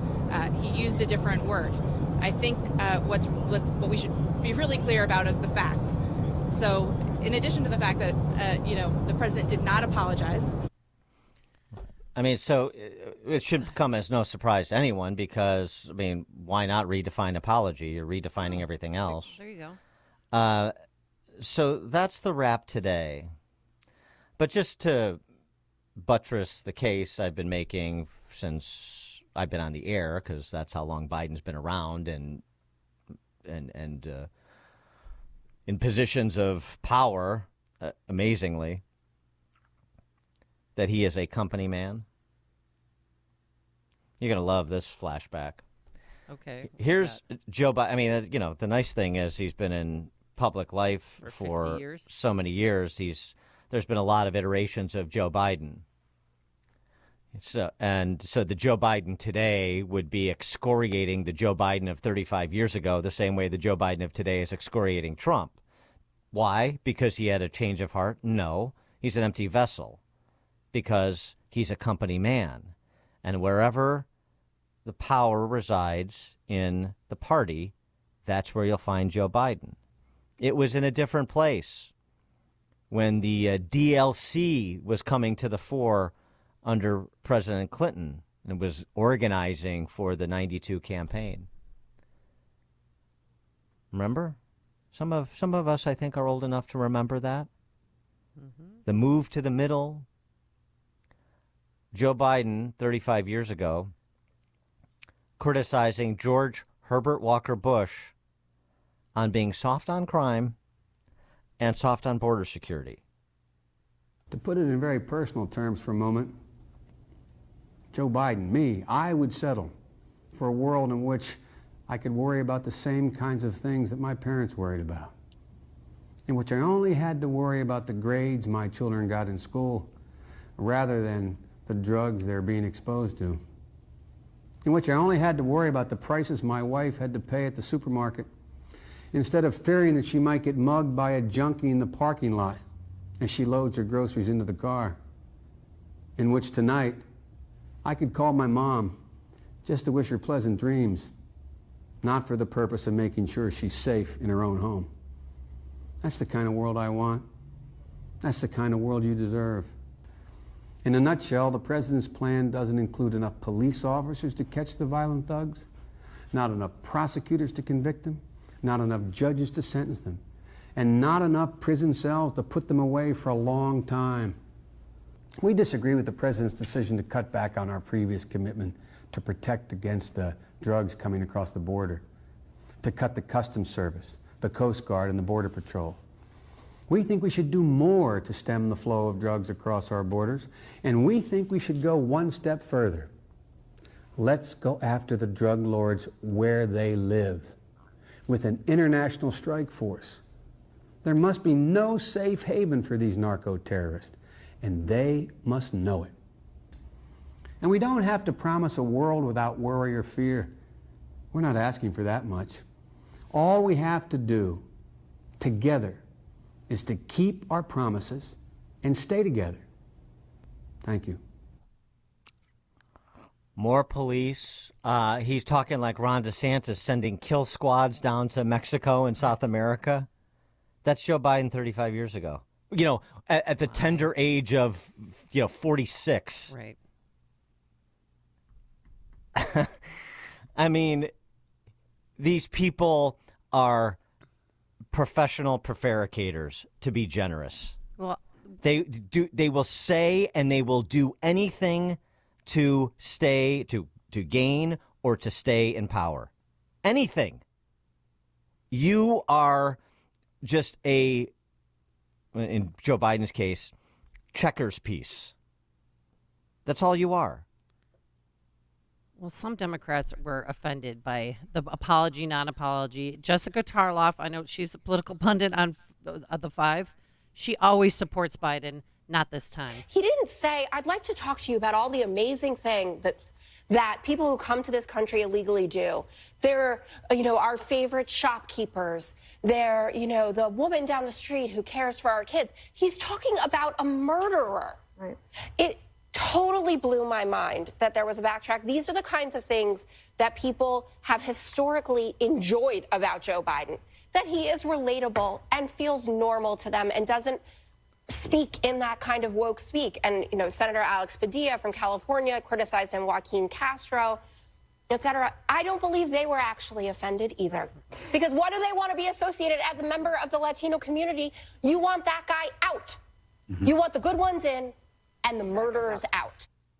The Five is about a half a dial turn better than The View. Jessica Tarloff is an idiot, and that show is intellectual violence. That is a waste of time. And so is the conversations we're supposed to have about Joe Biden's wordplay. I mean, yeah, it needs to be documented and it needs to be demonstrated. Like, this is what they're focused on. They're not focused on the 27-year-old who got mowed down in Scottsdale, Arizona, or the 12-year-old who was the victim of a wrong way driver who shouldn't have been in this country in Missouri. I mean, Joe Biden's wordplay as he tries to keep up with the Joneses of the new Marxist Party. Joe Biden's relatable. He's not relatable. It was a scam. Scranton Joe, it's manufactured. Oh, riding the Amtrak and the regular guys, relatable. He told that story again yesterday. It was all phony. It's been phony for 50 years. He is a phony. He is a cipher. He's not a human being. Most of them are not. They are cardboard cutout human beings. They are one-dimensional. You give them the inputs and they spit it out in advance of, as I said, staying or climbing. Phil and Darian, you're on Chicago's Morning Answer. Hey, good morning, guys. So kudos to you guys for finding that tape, 35-year-old tape of Biden. I'm sure there's tons of them out there. But, I've said this before. Why doesn't Trump's team or our side, why don't we bring this up more mainstream? Now, I know we have, no platform for the mainstream. However, we do have, these private organizations, YouTube and whatever. Why don't we bring this up? Ever. We don't ever bring this stuff up to show the hypocrisy of this man. Have a nice day, guys. Thanks for the call. But the problem is the hypocrisy doesn't matter. Because that's where his supporters are. That's where so many of the American people are. I mean, they're just leaves in the wind too. And it's very much like we talk about with COVID accountability. Well, to hold the lockdowner Pauls accountable would be to indict myself. Then I'd have to say, well, I was wrong too. And I mean, God forbid that I hold myself accountable. Why do we have politicians like this? Because we don't hold ourselves accountable for anything. We're innocent bystanders. It wasn't my fault. I did the right thing. Boy, everybody's doing the right thing, and somehow we have this chaos. So that's the problem. And the other thing is there's just a lack of appreciation for what's being run. And all you have to do is go back and look a little bit. Take the time to look and listen a little bit, and that's what this show's for, too, your crib notes, and see what they were doing. This is just the next iteration of it. It's the next step. So back in the DLC days in the early 90s, it was tough on crime. George Herbert Walker Bush, too soft on crime, too soft on border security. And then you start to move. You start to move as you move public opinion over time. So here's Obama in 2009 with Scranton Joe at his side. This is not going to be a free ride. It's not going to be some instant amnesty. What's going to happen is you are going to pay a significant fine. You are going to learn English. Wow. You are going to You are going to go to the back of the line so that you don't get ahead of somebody who was in Mexico City applying legally. Oh, boy. But after you've done these things over a certain period of time, you can earn your citizenship. So that it's not something that is guaranteed or automatic. You've got to earn it. But over time, you give people an opportunity. Now, it only works, though, if you do all the pieces. I think the American people, they appreciate and believe in immigration. But they can't have a situation where you just have 500,000 people pouring over the border without any kind of mechanism to control it. So we've got to deal with that at the same time as we deal in a humane fashion with folks who have put down roots here, have become our neighbors, have become our friends. They may have children who are U.S. citizens. That's the kind of comprehensive approach that we have to take. That's what they sold. Can't have 500,000 people just coming over the border willy-nilly. How about 7 million, Mr. President? That's what they sold. But and you say, well, gosh, if only we could go back to those days and where the Democrats were reasonable. And look at Obama's talking about mandatory English and paying a fine and waiting in line. That's a scam.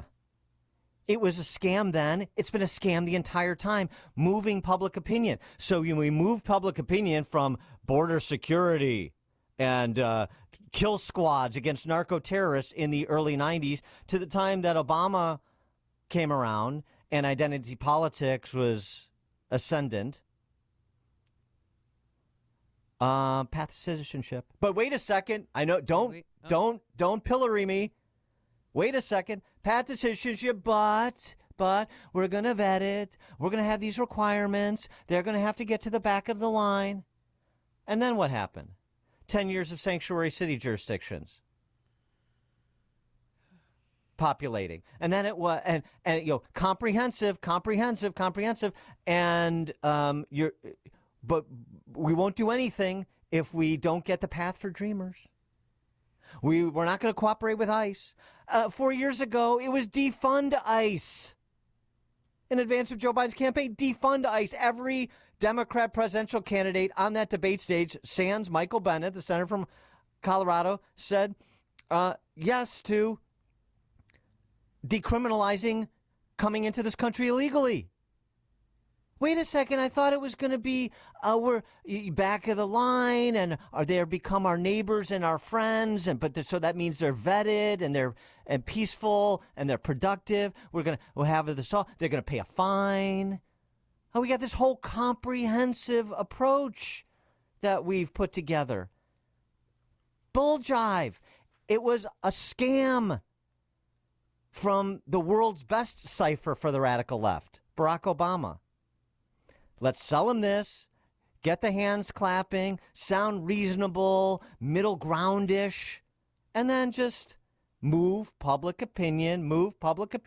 All these big cities and blue states and some red ones and some Republicans like Bruce Rauner tolerating, advancing their flag for sanctuary city jurisdictions. And we're ignoring when somebody gets run down, a person in this country illegally gets run down in the streets of Chicago or run down on a interstate in central Illinois, like Jeannie Brady, say their names. Yeah. And here we are. Everything that was said for the last 30 years was leading to this moment where it was open the floodgates. And it was a lie from the get-go. Every step was one lie built on another for the purpose of getting to this point. And the next stage, of course, is the full incorporation onto the voting rolls. And then they got the country. Yep, and we're never going to get it back. On the voter rolls and the welfare rolls. Not all of them, but enough of them. Enough of them to move enough states into, solid or reliably blue. Because it's not just about being here illegally and having cover. It's also about being a state dependent, whether you're a domestic or you're a newcomer, quote unquote. The whole thing. And if you don't look at it through that 3 or 4 decade continuum, then you miss what they're doing and have done. Coming up on Chicago's Morning Answer. At 6:36, we've got more information about, it's incredible, the Edmond, Oklahoma high schools where they were doing the toe licking and armpit licking. Oh, good. There's even, it gets worse. It How still could gets it worse. get worse? It gets worse, 6:36. And the CTU wants your children to vote. They're incentivizing them, we'll explain. But now let's head into that newsroom. Here is Mike Scott. 6:35 on AM 560. The Answer. Several states holding presidential nominating contests today on the path to the November general election. Polls opening in Georgia, Hawaii, Mississippi, and Washington today. President Biden calling on Congress, demanding they work with his administration to lower health care costs. I'm thinking about millions of Americans out there who are lying in bed at night staring at the ceiling wondering, what if it happens? What if it happens to me? How am I going to pay for it? While speaking in New Hampshire, the president outlined a plan to cap out-of-pocket drug costs for seniors. The liberal sports blog that smeared a 9-year-old Kansas City Chiefs fan last year has cut his entire staff after being sold by its parent company. Holden Armenta's family filed suit against Deadspin in February, claiming the website and reporters selectively ran a photo that only showed half of his face during a broadcast in question. The lawsuit accused Deadspin of maliciously attacking the 9-year-old. Now, Deadspin is no more. A centuries-old university in suburban St. Louis will shut down next year. Citing declining enrollment and ongoing budget problems, Fontbonne University, which says its 16-acre site sits next to Washington University in St. Louis, will entirely be taken over by WashU. The school does not have definitive plans for that property. An off-duty Oak Lawn police officer is recovering after being shot Monday, the shooting happening in the 10,800 block of Central Avenue in Oak Lawn. The department says he was working private security near Richards High School. 3 people, including a robbery suspect, were wounded in a shooting in the North Lawndale neighborhood Monday night. A 16-year-old boy taken into custody and a weapon was recovered. And Chicago health officials now confirm 2 more measles cases at a Pilsen migrant shelter. That makes 4 cases at the shelter and 5 total reported infections within the city limit this month. An ugly start dooming the Bulls in a 127-92 loss to Dallas. White Sox lost to the Rockies in spring ball, while the Cubs host Milwaukee tonight. The news, a service of Second City Prime Meats and Seafood. Now you can enjoy the world-class meats and seafood that you just won't find at the butcher. Japanese Wagyu, Iberico, Spanish pork, South African cold water lobster tails, and Colorado domestic lamb. Discover more at secondcityprime.com. A check of traffic and weather on the way next on AM 560.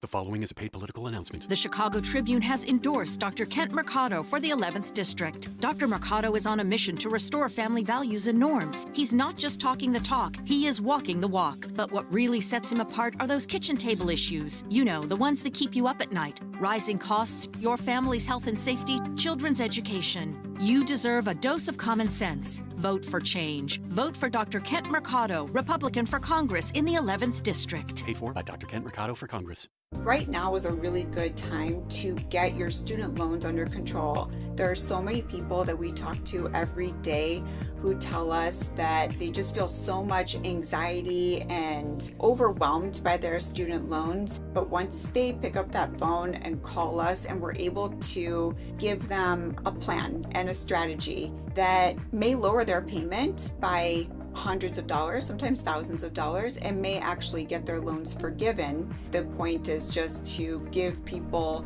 some clarity and control over their situation so that they know that whatever the payment is, whatever the plan is, there actually is a plan, and that plan is going to save them the most amount of money. I'm Ray Kaplan, and I can help you get debt-free, stress-free. Give us a call at 312-294-8989 or visit us at financialrelief.com.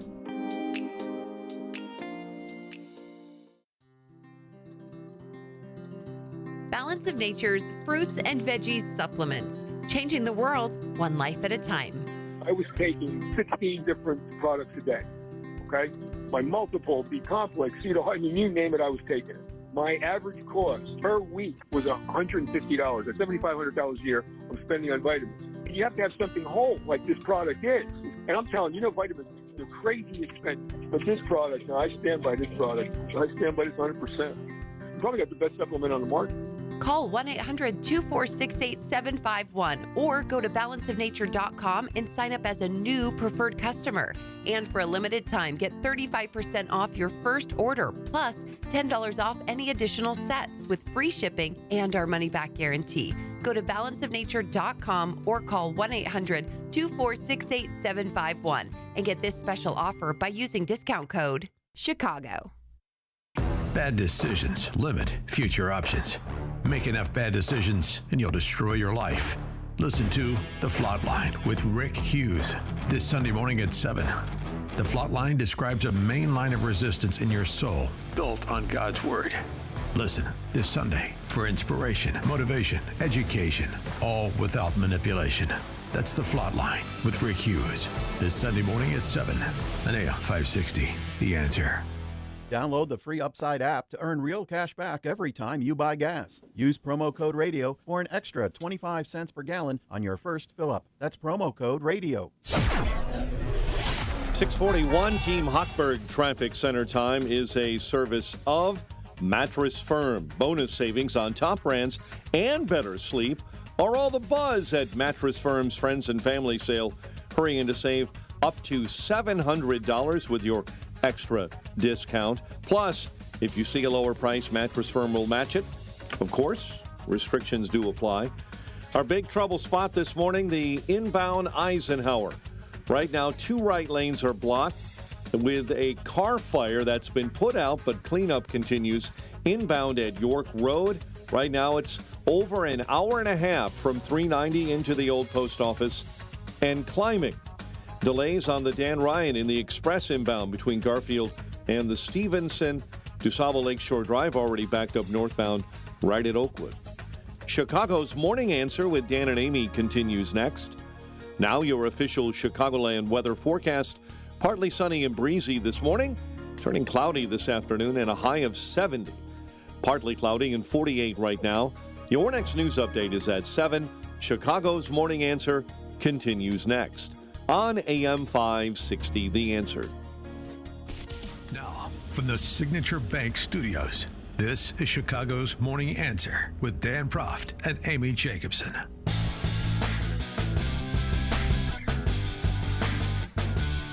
Top of the morning, Dan and Amy.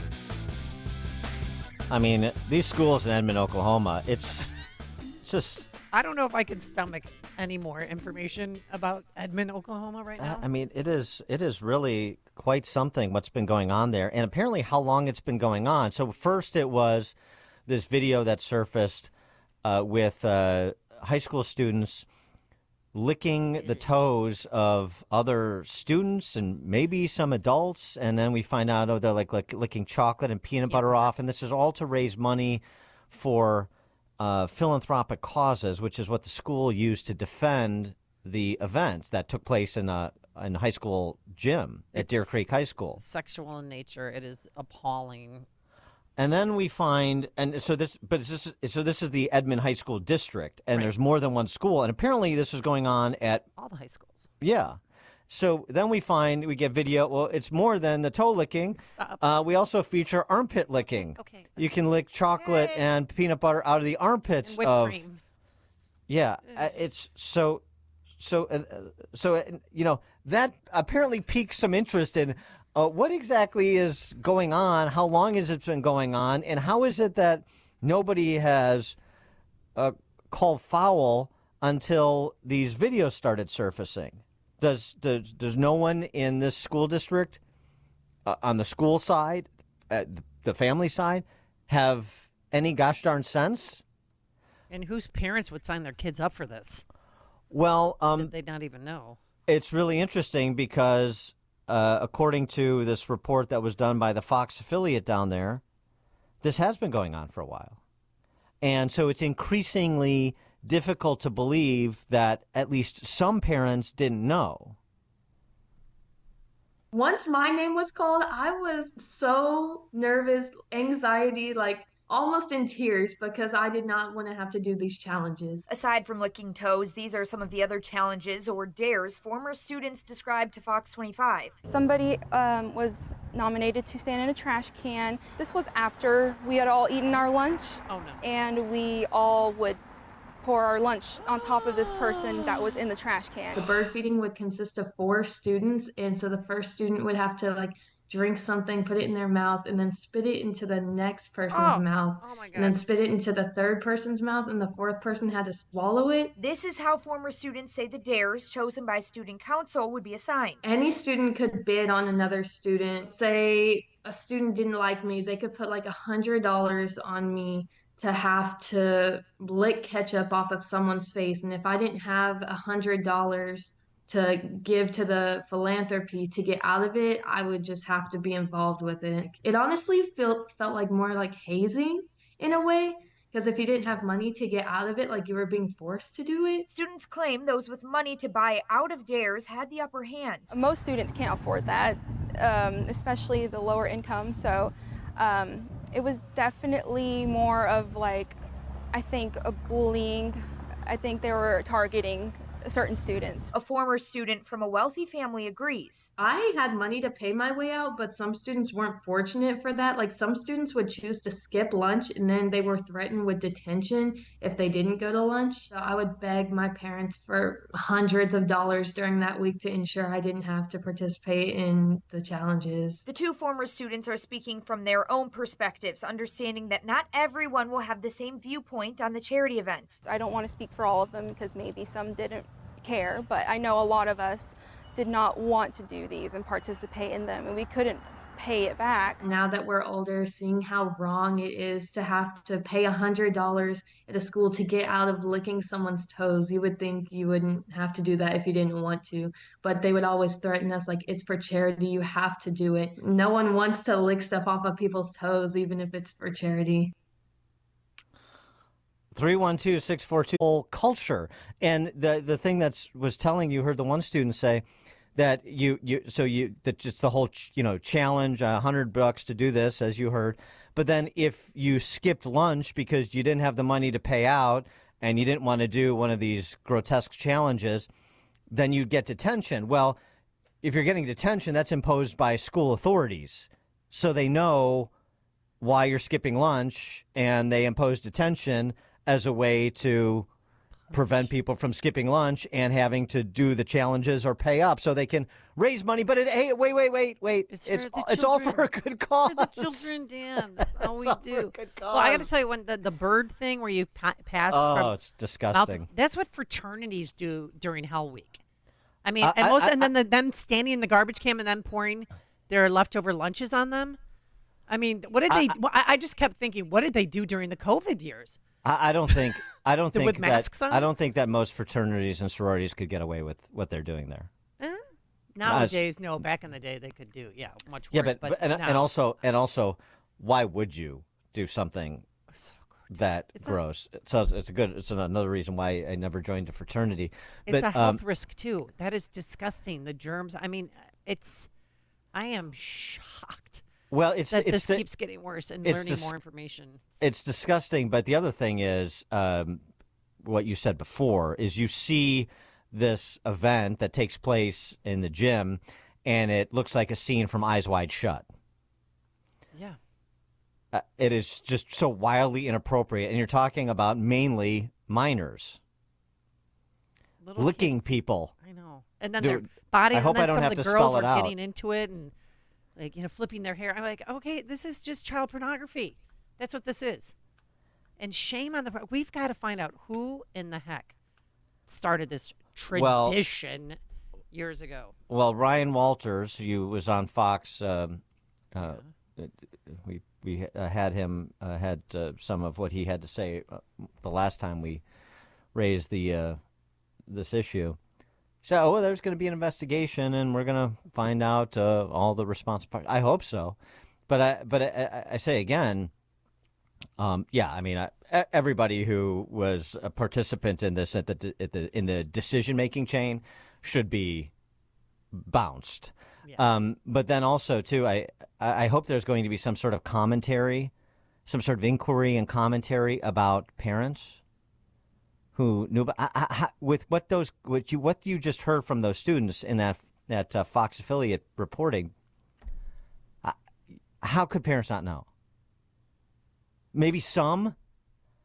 How could there be so few parents that know that, and no one raises enough of a issue that this challenge culture continued on for apparently as long as it did? You're talking about, sounds like students, this has been going on for at least years, because you have students who remember it that are now out of high school and college. I bet it's been going on for a decade. It's just... it's mind-blowing. It really is hard to dream up scenarios. I mean, that's what I said. But Babylon Bee's job is perhaps the most difficult job in the country, trying to satirize our culture. Greg in Jefferson Park. Hey, good morning, guys. You know what? Where was any adult in the past, 5-10 years that this has been going on? Whether it's the teachers, parents, like you said, the principal, the school boards. Where was anybody? I mean, does, people's health mean anything? Spitting in each other's mouths and all this other crap going on? It's absolutely astonishing that this goes on in, quote, Oklahoma, where everything's all Republican and conservative, right? I'll tell you something, people better get their heads out of their rears, because this country is going down if this keeps going on like this. Biden gets reelected, it's over, man, forever. Guys, have a good one. All right, Greg, thanks. Marty in Naperville. Why does everybody ask about an investigation? Fire the principal, fire the superintendent right off the bat, press charges if they have to. How can something like this in school go on like this for all these years it's unbelievable. Yeah.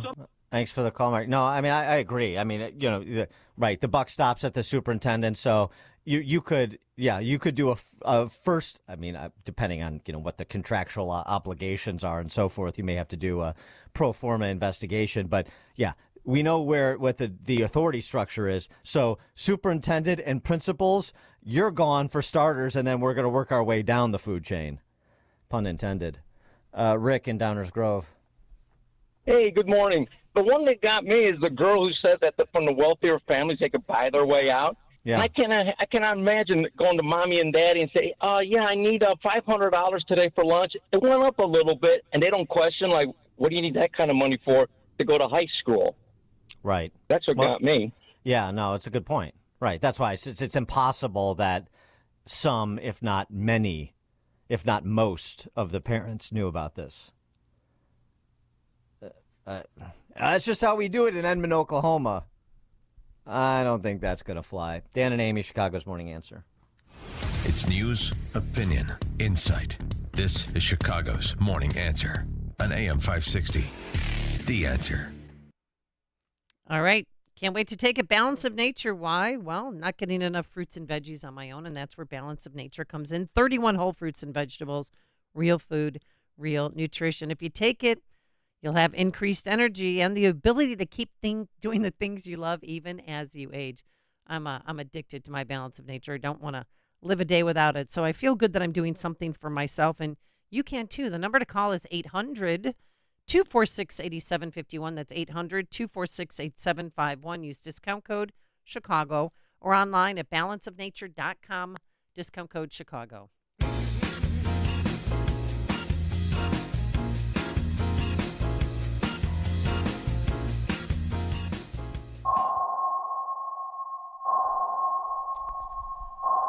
That sound means it's time for In-Depth History with Frank, the history teacher from Arlington Heights, because there's nothing new in this world. It's just the history we don't know. Frank, take it away. Good morning. With the news that Ronna Romney McDaniel, after 3 cycles of underperformance, has finally resigned as RNC chair, It would be instructive to look at a clear example of how important the right leadership can be to a presidential campaign for a minority party, as the Republicans have been for the last 30 years. In 1916, the Democrats were the minority party. The country had narrowly but consistently elected Republican candidates since the Civil War. Democrat Woodrow Wilson won in 1912 because of the Taft-Roosevelt party split. But in 1916, the GOP was now coalescing around a single candidate, Charles Evans Hughes, a former reform governor of New York and just resigned Supreme Court justice who expected to win. But enter Colonel Edward Mandell House, a non-military man who had elected 3 governors of Texas and was one of the successful engineers of Wilson's victory in 1912. He knew that organization could be a key element of beating the favored Hughes. The Democrats could count on the South and the Farm Belt states, and most of the industrial Rust Belt and the conservative Northeast would vote for Hughes. But it could be close if Ohio voted for Wilson, and then California's 13 electoral votes might be the difference. As such, House had assiduously organized serious get-out-the-vote efforts in San Diego, Los Angeles, and San Francisco, and was helped when California's progressive Republican governor, Hiram Johnson, did not embrace Hughes. These tactics, along with a major theme that Wilson had kept us out of the war, led to Wilson winning the normally Republican state by less than 4,000 votes and the Electoral College 277 to 254. And I think the lesson for Mr. Trump here is that organization is going to be more important than ornithology. Bird brain. Yeah. But don't tell us how that worked out. Did Wilson end up keeping us out of the war in his second term? I don't. Of course, no. I mean, we talked about this in class. He says this thing, he kept us out of the war. Then what happened? Zimmerman note, we're in the war in 1917. And, the same thing happened with Lyndon Johnson, 1964. He was campaigning on keeping our boys out of Vietnam. And then what happens? 1965, we're up to 200,000 troops, up to 500,000 by 1967, I think. Yeah. So beware of campaign promises. That's a lesson we should have learned by now. The other thing that's fun about this segment is the normally conservative Northeast and the reliably Republican California. Times have changed in the last 100 years. Well, let's remember, Calvin Coolidge, probably the most conservative president of the 20th century, was from the Northeast. He was from Vermont. So it used to be, they were very pro-union, very conservative up there back in the day. And now, of course, we only get Susan Collins from Maine. She's the only senator from there. And in Vermont, Bernie Sanders, nobody's even told Bernie Sanders that COVID's over. Right. I guess it's very not. sad. Yeah. He's still wandering around with a mask on. Yeah. Everywhere he goes. 3 houses too, or something like that. Yeah, he does have 3 houses. Yeah, and 1 failed college.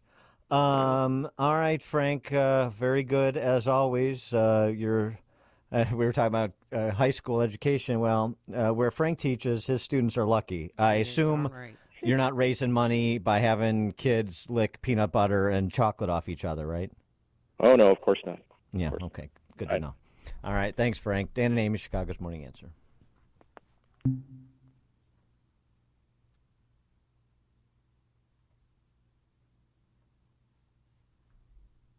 All right, we here at AM 560 want to invite you to an event. All-American collegiate swimming champion and women's sports advocate Riley Gaines is coming to Chicagoland for a huge event on Friday, March 22nd at Belvedere Banquets in Elk Grove Village. And as you know, Riley's been at the forefront of the fight for fairness and equality in women's sports after she was forced to compete against a biological male swimmer. Hear Riley tell her story and learn what she's doing to advocate for female athletes at all levels of competition. Tickets are on sale at 560theanswer.com/tickets. At this event, you'll be sitting down. She'll be sitting down on stage, and she'll be taking your questions. So you don't want to miss this exclusive event. Now, if you're the parent or grandparent of a young girl who participates in sports, this is a great opportunity to bring them with you. There are VIP tickets available for a very special meet and greet and photo opportunity with Riley. So don't wait to buy your tickets. Folks, this event will sell out. We need you to get online and get your tickets today at 560theanswer.com/tickets. That's 560theanswer.com/tickets. It's sponsored in part by Blue Star Security and OPM Tax Advocates and attorney Stephen A. Leahy. And we will see you on Friday, March 22nd. All right, coming up on Chicago's Morning Answer. At 7:07, we've got FOP boss John Catanzara. I guess we'll talk a little bit about that Cook County State's Attorney's race. We got a primary coming up in a week. That's at 7:07. And he wants to tell you who he wants you to support. But now let's head in the newsroom. Here is Mike Scott. 2 more measles cases confirmed within the city limits and an off-duty officer injured in Oak Lawn. WIND Chicago News Time, 7. He chose not to recommend charging President Biden with a crime. I'm Dave Anthony, Fox News, and this morning, Robert Hur, who was a special counsel investigating Biden mishandling of classified documents, will testify at a House hearing. Republican Congressman Jim Jordan will lead the questioning. Did Joe Biden keep and share classified information? And the answer to that question is a resounding yes. Yes, he did. Fox has obtained Hur's opening statement saying they did have recordings of Joe Biden after he was vice president, admitting he had classified records. But Hur will tell lawmakers it was not evidence beyond a reasonable doubt. And Hur also says Biden's poor memory was an issue in their investigation. Jordan tells Fox. He also said that he couldn't remember when he was elected vice president, how long he served as vice president during the interview that they had over a 2-day time period. The polls are just opening in Mississippi now, one of 4 states holding contests that could set up the Trump-Biden rematch. This comes down to the delegate math. President Biden, he needs 102 more to lock up the Democratic renomination. Former President Trump, he needs 137 more to become the Republican presumptive nominee. So Fox's Madeline Rivera says they both could clinch today. House lawmakers will get a classified TikTok security briefing ahead of a vote tomorrow that could ban the social media app if TikTok doesn't separate itself from its communist Chinese parent company. Republican Congressman Kat Kamak tells Fox. I wouldn't want my government having unfettered access to my data or big tech. So why the heck would I allow the CCP to? Gangs that have overrun Haiti have forced a change. The prime minister is stepping down. Some experts are calling it a low-scale civil war. The outlaw groups have even stopped Prime Minister Ariel Henry from returning home from Puerto Rico, where he's stranded. Henry says he and his government will resign once a transitional council is in place. Fox's Jonathan Savage. The U.S. is sending additional military and humanitarian aid to Haiti. And a ship loaded with almost 200 tons of food is now going to Gaza, where the Israel-Hamas wars left Palestinian civilians in dire need. America's listening to Fox News. Partly cloudy, 7:02 on AM 560. The Answer. Good morning. I'm Mike Scott. An off-duty Oak Lawn police officer is recovering after being shot on Monday, shot twice in the leg and in the chest, but that officer was wearing a bulletproof vest at his private security job near Richards High School and is expected to recover. 3 people, including a robbery suspect, were wounded in a shooting. It happened in the North Lawndale neighborhood on Monday night. A 16-year-old boy was trying to rob 2 men when the shooting broke out. That boy was taken into custody and a weapon was recovered. Authorities in western Illinois say 5 people, including 3 young children, were killed on Monday when a school bus and a semi carrying sand collided on a highway. The 3 children on the school bus, the bus driver, and the truck driver. Preliminary information indicates that the bus was traveling west on Route 24 and for an unknown reason crossed over into the eastbound lanes in front of the semi-truck. Both vehicles were set ablaze in that crash, which just happened before noon in Rushville, about 60 miles west of Springfield.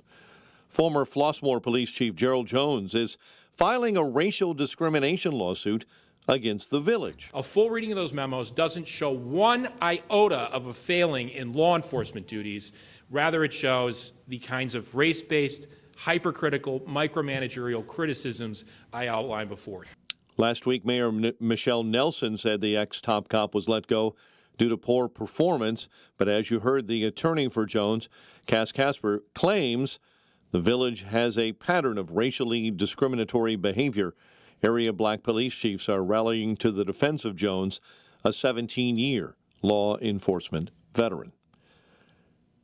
Chicago sports finds the Bears adding a 1,000-yard rusher to their backfield. 3 years, $24 million to DeAndre Swift, who played with the Eagles last season after playing 3 years in Detroit. It was an ugly loss. Bulls falling to Dallas 127-92. White Sox gave up 12 hits. They were smoked by the Rockies 7-2 in spring ball, while the Cubs take on the Brew Crew tonight.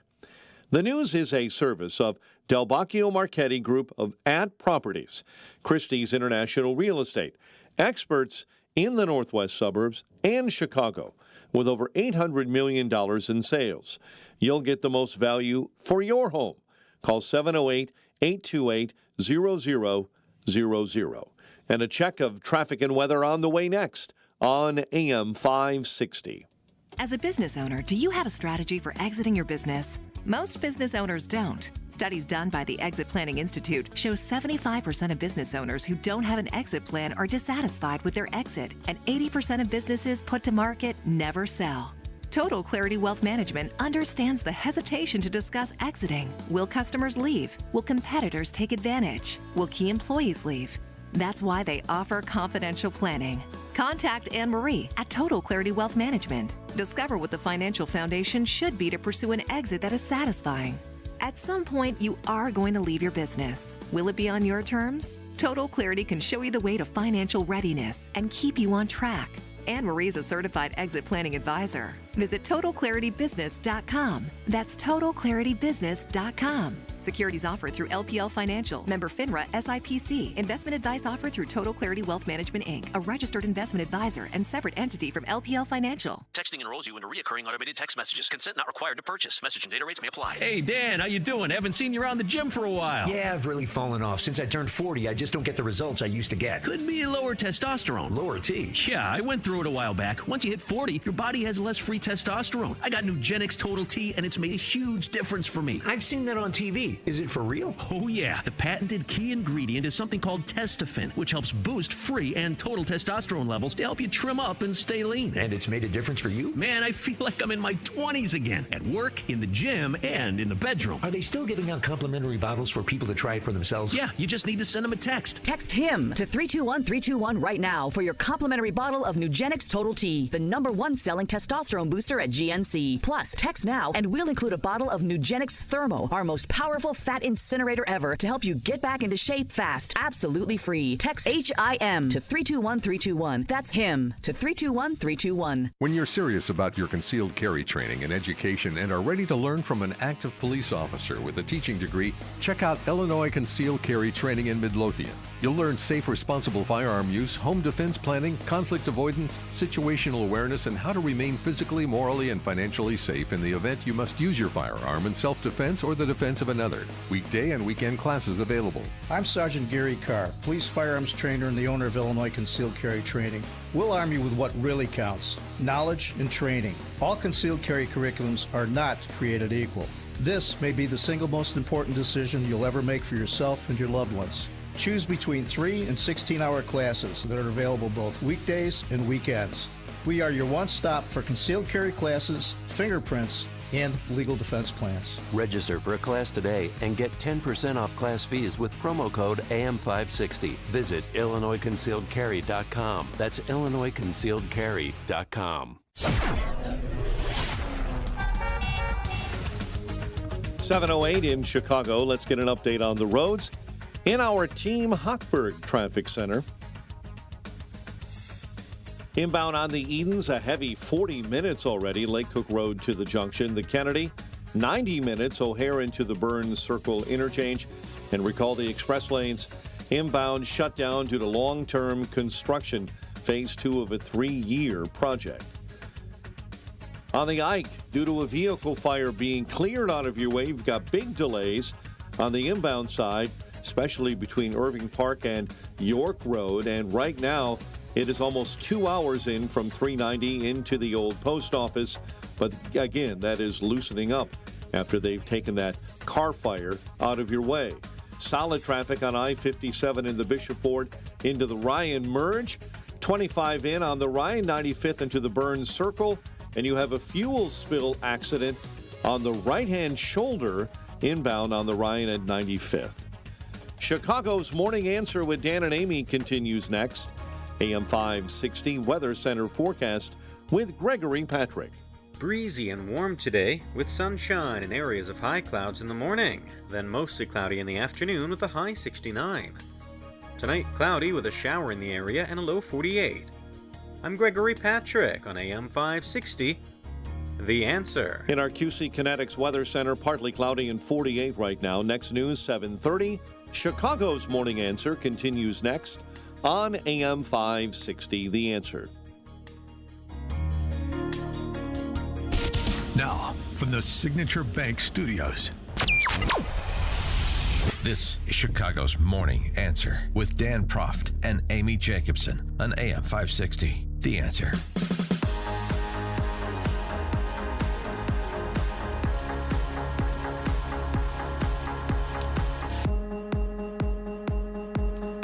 Top of the morning, Dan and Amy.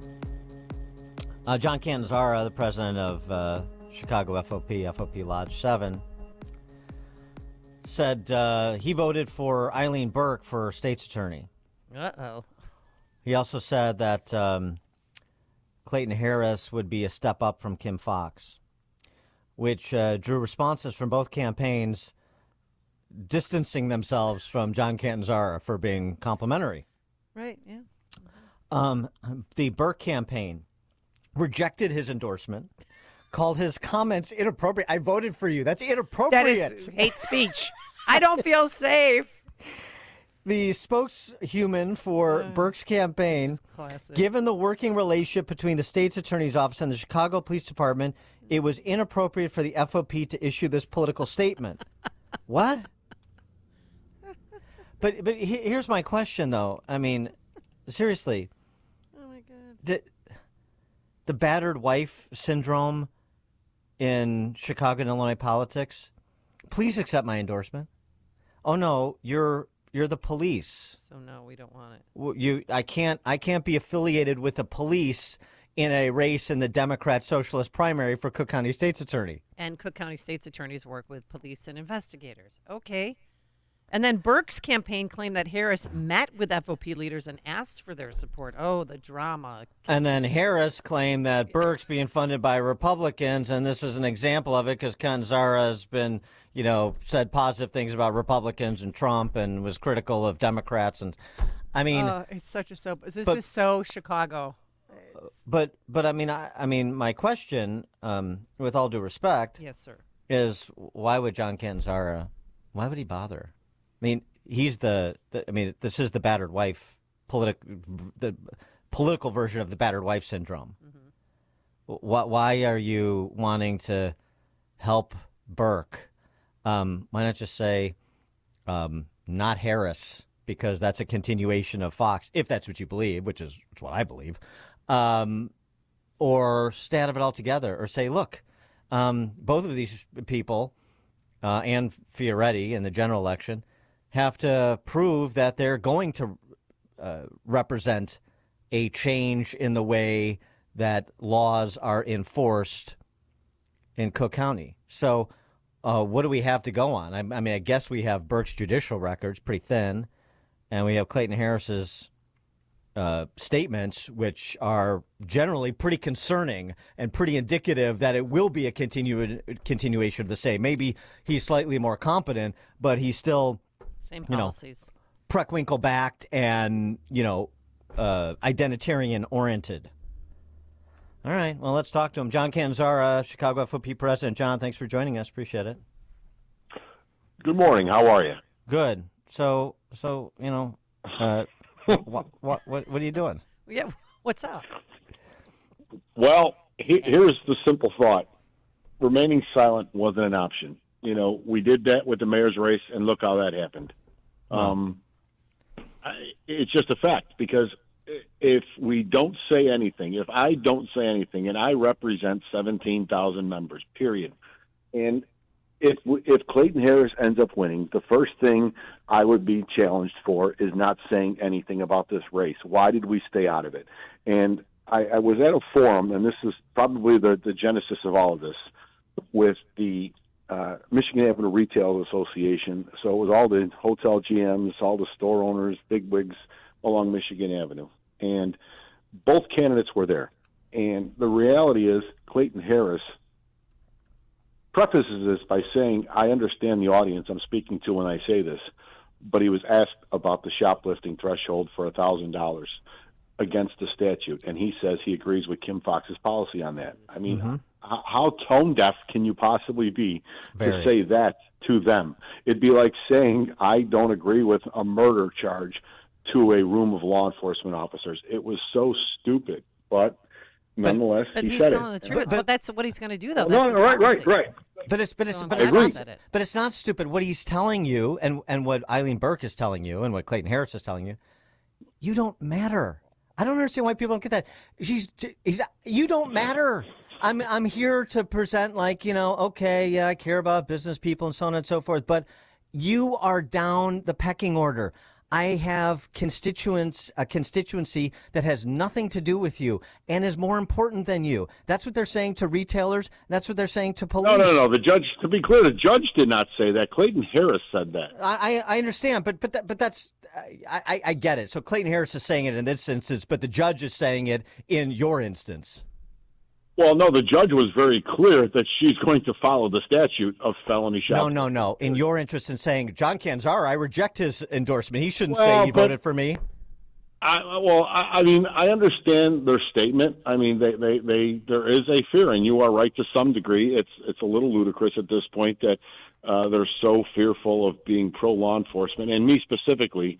And of course, you knew they couldn't wait to go back to the Trump days and all of that nonsense, yada, yada, yada. Mm-hmm. But I made an offer to both of those candidates because I spoke to them both after they were done.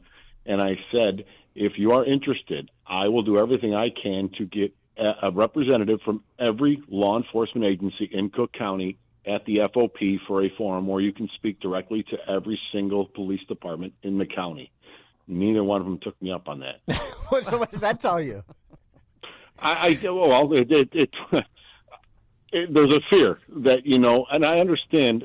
They prefaced it also by saying, if there's misconduct, they're going to be in charge. She is going to be in charge with charging an officer for misconduct. We understand that. And we weren't asking, our person, we got the winner and now we expect this X, Y, and Z. We expect the state's attorney to do their job and follow through on the hard work that the men and women, specifically of the Chicago Police Department, but in this whole county, do, and make sure that criminals stay in jail. There's still a chink in the armor here because the police are doing yeoman's work every single day. Now it's literally a state's attorney who picks and chooses winners and losers, and then the judges. So, there's some great judges, there's some horrible judges, but the policy set forth by Tim Evans is a whole other problem here. So even if we have a much better state's attorney that's doing the right thing, we still have that problem with the policies from Tim Evans down the line at the court system. So you guys never met with Burke or with Harris. Have you met with Bob Fioretti? Who hasn't? Bob's everywhere. Well, I mean, are you going to be supporting him in the general election? No. Why not? There's no chance. As I said, just say it. Snowball's got a better chance in hell. It's just it's a sad reality. Bob is a perpetual candidate at this point. I don't know why, but I wish there was other options, but there isn't. Well, on that point, I mean, this is my constant lament of the Republican Party, which I know is that's not your bailiwick, but the principle applies here.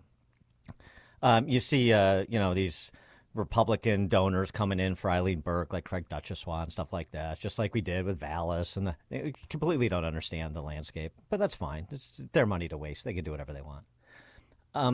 Here's an idea. When you look at how a race is shaping up after 8 years of Kim Foxx, maybe FOP takes the lead. Maybe some civic leaders that have significant business interests take the lead. I don't really care who takes the lead. But maybe say, you know what? We should put together a little coalition group to try to recruit a candidate or two that we think could actually be viable and could do things like restore the rule of law in Chicago and not be a toady for the police or just enforce the law and fight with the judges as necessary to make sure that habitual violent criminals are removed from the streets. That's all we want to do. If we could just accomplish that we could make material improvement in the city very quickly. But so why doesn't that ever happen from your perspective? Well, I don't really worry about party affiliations. To be quite honest. I'm not talking about party affiliation either. I'm talking. I could be a Democrat. But I think we have that Get candidate. together. I think we have that candidate in Judge Burke. I really do. I think it's going to be a night and day difference from where the state's attorney's office is now to where it could be under her. Period. Why do you believe that? Because everybody I have spoken to personally about her professional mindset, whether it's state's attorneys, whether it's private practice attorneys, everybody has a glowing recommendation of her just basic moral values. And I think... Well, so should we all pull a Democratic primary ballot? I've been thinking about it. Yeah, yes, absolutely. That's what I encouraged all of our membership to do. And the funny part is now they're calling that election interference. I mean, typical. But again, Clayton Harris reached out to my PAC director, but he's going to sit there and then say he wasn't seeking our endorsement. It's just BS. And it just goes to question his honesty, which isn't surprising because he's a Preckwinkle plant. Well, I've heard from people that know Burke too, and they say nice things about her, and that's wonderful. But from my experience, when people, and this was a problem with Vallis too, by the way. So there's a recent example in case this is a new concept to some people listening. My experience is when candidates are cowardly and disingenuous when they're running, but think they're being real clever politically, it doesn't translate well to when they get elected. That's a tell in terms of who they are. So they may be a wonderful person, a wonderful family person, and they do great things, and they're involved in charity, and they have an honor code with respect to how they govern their lives. Except in politics, you have to be courageous. And I'm from her candidacy. It is not exactly exuding courage. So I would just say, okay, it's great to have all these testimonials from people she's worked with, professional colleagues and some. But when somebody is behaving like a coward as a candidate, you can bet more times than not that they're going to behave the same way in public office. That's all I'll say. I understand what you're saying, but it is still politics at the end of the day. And you can stand up and you can say, I'm for X, Y, and Z. That doesn't mean you're going to get elected. You still have to win the race. And there is absolutely still a mindset in this population that the police are bad and sad, but many of them get all their information from the little thing that I'm talking to you on right now. Mm-hmm. And that's the extent of their world. They are very minimally informed on what really matters and what's really happening in this city and in this county. That's just the state of politics today. I know, but you're sorry to interrupt, but you're never going to move that needle in terms of persuasion if only one side, the anti-police side, is making the argument. You have to have people that make the arguments. But you can't stand solely on just principle and lose and change the needle either. You have to do it from the inside. I'm not saying that. But rejecting your endorsement, is such a tell. I mean, it's so unnecessary. I'm not saying you have to do William Jennings Bryan yourself on the foot of the FOP, but rejecting your endorsement, it's unnecessary. It speaks of fear. Well, there's no doubt. And listen, the Vallis campaign, and I personally became good friends with Paul, and it was very frustrating from the outside looking in when he has political advisors telling him to distance himself from the police and from the FOP and from John Catanzara. Yeah. And literally the Mr. Rogers routine of, trying to be friends with everybody instead of standing for something cost him the race, in my opinion. Cost him the race. He's being political. Made comments about Ron DeSantis. He was being political. Stupid. He was pandering to all the right people to pander to, and then what happened? Well, but politics is a blood sport, and if you're not willing to throw some haymakers on a regular basis and just to start throwing light jabs, I think that's what ended up happening here. But yeah. I don't think that that's necessarily the case here. I think she's very outspoken about what she believes law enforcement and literally law and order needs to be going forward. That's refreshing. So it's a delicate balance between, you don't want to seem like you're 100%, lock them up and law enforcement's the best thing.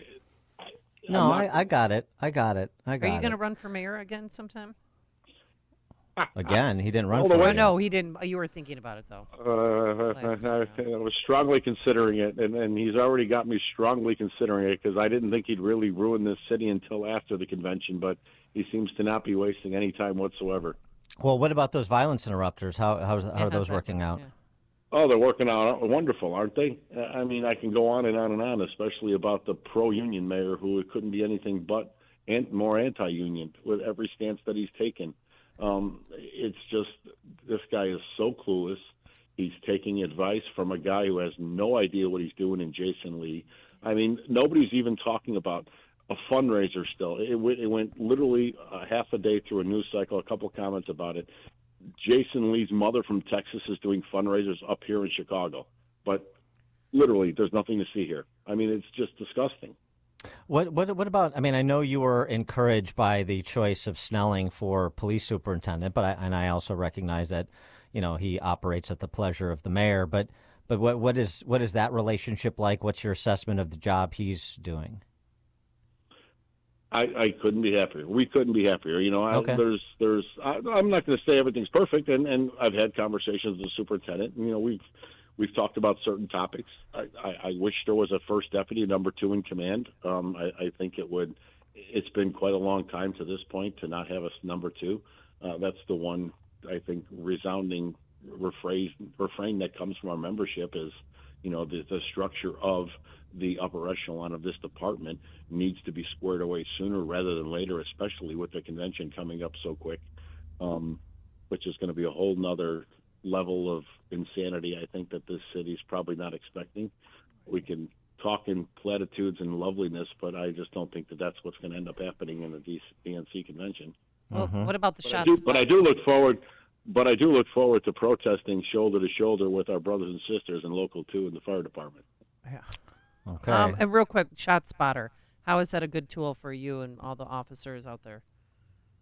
Man, this whole argument is just so stupid, and the stance by the mayor's office, but it just goes to speak to where their mindset is. And it's about, we don't want more people in jail because they're going to be black and brown. And I mean, it's this whole goofy black and brown argument, but that's the reality is they know ShotSpotter is an effective tool to alert the police to somebody with a weapon, and they don't want more people arrested.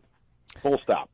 Is your relationship with Brandon Johnson, is it basically, I mean, it's not as openly hostile as it was toward the end with Lightfoot in terms of the press, being in the press, sniping at each other, but what is the relationship like with Johnson and the city council? Have there been any improvements since the Lightfoot reign? Well, I mean, she was just mean, nasty, and vindictive. He's just clueless is about the best word I can use. Well, I mean, he's mean, too. He's just, I don't know. I'll give him credit. He did come to the lodge for our suicide dedication. He said nice things when he needed to say nice things, but his policies are just horrible, and it's literally like he's the Manchurian candidate. The far left got their candidate in, and I don't even know. He's like a puppet at this point. He's being told what to do, and we make the joke. He's like the dog that chased the car. He caught the bumper. Now he doesn't know what to do with the car. It's literally he's being told every single step and every single policy to engage, and it is slowly eroding the city. So it's a totally different approach. It's probably more destructive at the end of the day than the really kind of loud, mean, vindictive person that was there prior to him. But it's going to make 2027 a very interesting race, to say the least. If we get there. John Canzara, President, FOP Lodge 7, of course, Chicago FOP. John, thanks as always. Appreciate it. Thank you. Have a good day. Thank you. And he joined us on our turnkey.pro answer line. The stories you need to know to start your day. This is Chicago's Morning Answer on AM 560. The Answer. A storm is on the horizon, and you need to keep the lights on no matter what. Your business relies on the power being on 24/7. It's the lifeblood of your data and computer systems. Weather-related outages from the power company are not acceptable. Your need for a source of power that's reliable 24/7, along with round-the-clock service that can dispatch technicians to your site immediately, is mission critical. Your business needs Charles Equipment Energy Systems on speed dial. These are the big boys, not residential or solar, but reliable industrial generators for emergency backup or events. When you need more than a 100-foot extension cord plugged into a small engine generator, call Charles Equipment Energy Systems. They keep the lights on with rental generators for job sites or power outages. A storm is on the horizon. Plan ahead. Call now to prepare generators for storms and potential power outages. Call 630-834-6000, 630-834-6000, or charlesequipment.com. All right, I think I've decided that I'm going to pull a Democratic primary ballot next. I'm voting early with my son this Saturday. So, Dan, just know why I'm doing that, okay? Yeah. Don't come down hard on me with one of your papers like, conservative radio talk show host pulled a Democratic primary ballot. Yeah, exactly. Okay. Yeah. Well, it's going on your permanent record. I'll just say that.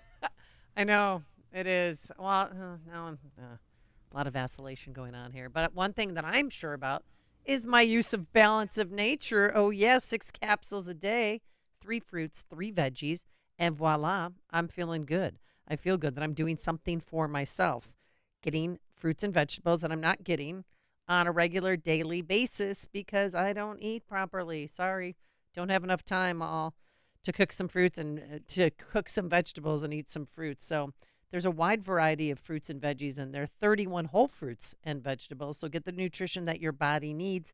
And then eventually when you start taking it, your body's going to crave it. 800-246-8751, 800-246-8751. Use discount code Chicago or online at balanceofnature.com. Discount code Chicago. Imagine what your future looks like. Is the picture a little blurry? Hey, it's Sean Thompson here for Alpha Wealth Group. When we look ahead, we're visualizing where we want to be, and for retirement, that can be hard without a written financial plan. Tom Fortino of Alpha Wealth Group can help you bring your retirement picture into focus. For decades, Tom has been crafting customized financial strategies. His goal is to help you protect your savings, grow your wealth, and create an income strategy you cannot outlive. If you're nearing or already in retirement, it's time to get your plan on paper. So bring your readers and let's take a look at it closely. Call Tom at 630-934-1855 and schedule a complimentary retirement consultation. There is no cost. There is no obligation. This is a chance to get a clearer view of your retirement. The number again is 630-934-1855 or visit alphawealthgroup.com. And listen to the Alpha Wealth Hour Saturday mornings right here on AM 560 The Answer. Advisory services through Retirement Wealth Advisors, LLC, and SEC Registered Investment Advisor. Insurance and annuities offered through Alpha Wealth Group, licensed in Illinois. AM 560 The Answer. All right, coming up on Chicago's Morning Answer. Is State Rep Cam Buckner right that Chicago kids can read good? We'll start there with Ted Dabrowski, President of WirePoints.org. All things Illinois policy related, 737. Oh, don't let grammar get in the way of a good story. But now let's head into the newsroom. Here is Mike Scott. Good morning, Mike. We're at 7:32 this morning and 47 degrees. Several states holding presidential nominating contests today on the path to the November general election. Voters will head to the polls in Georgia, Hawaii, Mississippi, and Washington. 2 backcountry skiers from New Zealand have died in a major avalanche on Japan's northernmost main island of Hokkaido. Haitian Prime Minister Ariel Henry has announced he will resign once a transitional presidential council is created, bowing to international pressure led by the U.S. that seeks to save the country overwhelmed by violent gangs. Israeli Prime Minister Benjamin Netanyahu saying he and President Biden are not seeing eye to eye on Gaza. Look, we have our agreements on the basic goals, but we also have disagreements on how to achieve them. Ultimately, it's Israel that has to decide. Our neck is on the line. Meantime, a ship carrying 200 tons of food is on its way to the embattled Gaza Strip from Cyprus to test the opening of a sea corridor to the besieged territory. Raspberries frontman and 80s solo artist Eric Carmen is dead at the age of 74. Carmen's wife Amy breaking the news on the singer's website, saying he passed away in his sleep over the weekend. Eric Carmen, dead at the age of 74. Turning to news here in Chicago, three people, including a robbery suspect, were wounded overnight after a shooting in the North Lawndale neighborhood. Chicago police say a 16-year-old boy was trying to rob two men when that shooting broke out. The boy was taken into custody. Chicago health officials are confirming 2 more measles cases at a Pilsen migrant shelter. That makes 4 cases at the shelter and 5 total reported infections within city limits this month. A medical center in Waukegan has regained its trauma center designation after it was stripped last month by the Illinois Department of Public Health. Vista Health was cited following its purchase by American Healthcare Systems back in July. And thousands of cases of shredded cheese are being recalled in 15 states, including Illinois, for fears of listeria contamination. Sargento saying the cheese varieties affected include Parmesan, white cheddar, Swiss, Asiago, and Monterey Jack. After an ugly start, the Bulls go on to lose to Dallas at the UC, 127-92. Spring baseball, White Sox gave up 12 hits in a 7-2 loss to Colorado. Cubs are back in action tonight, hosting Milwaukee. The News is a service of Second City Meats and Seafood. Now you can enjoy world-class meats and seafood that you won't find at the butcher. Japanese Wagyu, Iberico, Spanish pork, South African cold water lobster tails, and Colorado domestic lamb. Discover more at secondcityprime.com. A check of traffic and weather on the way next on AM 560. It's Reveille. Here we go again. Illinois Democrats are so out of touch with American values that once again, a large majority voted against mandating illegal aliens charged with committing crimes be held by Immigration and Customs Enforcement for further action. Last week, 170 Democrats voted against the Laken Riley Act, which does 3 things. It condemns Biden's border policies. It requires ICE detainers on illegals who commit theft-related crime. And it allows state attorneys general to sue Homeland Security if their lack of immigration enforcement harms their state's citizens. According to the Republican bill sponsor, the bill directly addresses a federal policy issue related to Laken Riley's murder. If local law enforcement had called ICE after her killer was picked up for shoplifting and ICE had issued a detainer and picked him up, Laken Riley would be alive. 12 Illinois congressmen voted against that bill. Caston Davis Foster Garcia, Jackson Kelly, Krishnamurthy, Quigley Ramirez Schakowsky, Snyder, and Underwood. 6 weeks ago, 10 of those 12 also voted against a bill requiring non-citizens be deported if convicted of DUI. We have laws against entering the country illegally. We have laws against DUI, retail theft, battery, and thousands of other acts that hurt or defraud Americans. But in Illinois, we have a majority of cowardly Democrats at both the state and federal level who choose to protect illegal alien criminals for their own political purposes. The first order of government is to protect her people. How many more must die before our elected officials vote to lock up and then deport criminal illegal aliens? I'm Jeannie Ives. To hear more, listen to my radio show on this station on Sunday nights and sign up for my newsletter at breakthrough-ideas.com. That's breakthrough-ideas.com. This is the time of year to enjoy life, so stop letting pain in your joints keep you from doing what you want to do this spring. Call QC Kinetics now. QC Kinetics is the nation's leader in regenerative medicine. I'm talking lasting joint pain relief, folks. No surgery, no drugs, and no downtime. QC Kinetics is literally transforming lives. Their advanced treatments harness your own body's ability to restore and repair damaged joint tissue. No pain pills, no risky surgery. This is an all-natural solution. QC Kinetics has tens of thousands of satisfied patients who've reclaimed their mobility. Take action now. Live your best life this spring and summer. It's a great use of your tax refund, by the way. So call QC Kinetics for a free consultation. 312-809-5955. 312-809-5955. That's 312-809-5955. Is your IRS tax debt making you feel anxious? The professionals at Allies Tax Relief are ready to negotiate your fresh start. Call them now. 800-230-5174. 7:39. Let's get an update on the roads. Team Hochberg Traffic Center time is a service of the Chicago Gaelic Park House Raffle. Enter to win a brand new home or a $450,000 cash prize, $100 per ticket. Drawing held March 24th. Visit ChicagoGaelicParkHouseRaffle.com. Inbound Edens is 55 minutes from Lake Cook Road into the junction, all part of a jammed up Kennedy. That's right now 95 minutes from O'Hare into the Byrne Circle interchange. DuSable Lakeshore Drive, jams solid on the northbound side between Oakwood and 31st. An accident is bottling up two right-hand lanes. It's a multi-vehicle crash, and you have solid traffic backing up all the way to 57th. Tri-State, northbound just after the Hinsdale Oasis, there's an accident blocking a left-hand lane. Chicago's Morning Answer with Dan and Amy continues next. AM 560 Weather Center forecast.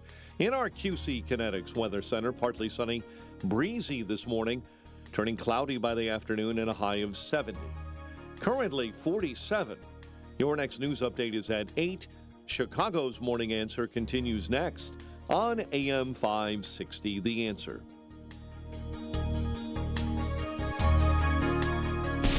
Now, from the Signature Bank Studios, this is Chicago's Morning Answer with Dan Proft and Amy Jacobson. Insert Democrat socialist here. Runs the Democratic House floor for 30 plus years running. He's promising this and he's stealing that. Where can you get that kind of money? He's using your house like his own piggy bank. You ought to know by now. You can pay off your house here in Illinois, but you can never keep up with the taxes. Oh, how it's always been the plan to have a taxpayer pay, no doubt. Not a matter of if anymore, but when. You're moving out. I said, when you're moving out. Top of the morning, Dan and Amy. Interesting development in the state of Alabama. Governor Kay Ivey pushing through school choice for all in the state of Alabama, which makes the home state of George Wallace now more enlightened than the land of Lincoln. Yep, the 14th state, right, to do that. Alabama is less segregated than Illinois under your glorious Democrat socialist leadership. Discussion in the General Assembly the other day, inane, as most are. Blaine Wilhauer is Republican state rep downstate. Ken Buckner is a Chicago Democrat state rep, and, Democrat socialist. And he was a candidate for mayor, you may remember. I remember very well. He is really just sort of a big doofus, as far as I can tell. But this was the discussion, arguing about whether or not CPS is doing a bang-up job in educating kids. Folks, the folks in this body should be ashamed.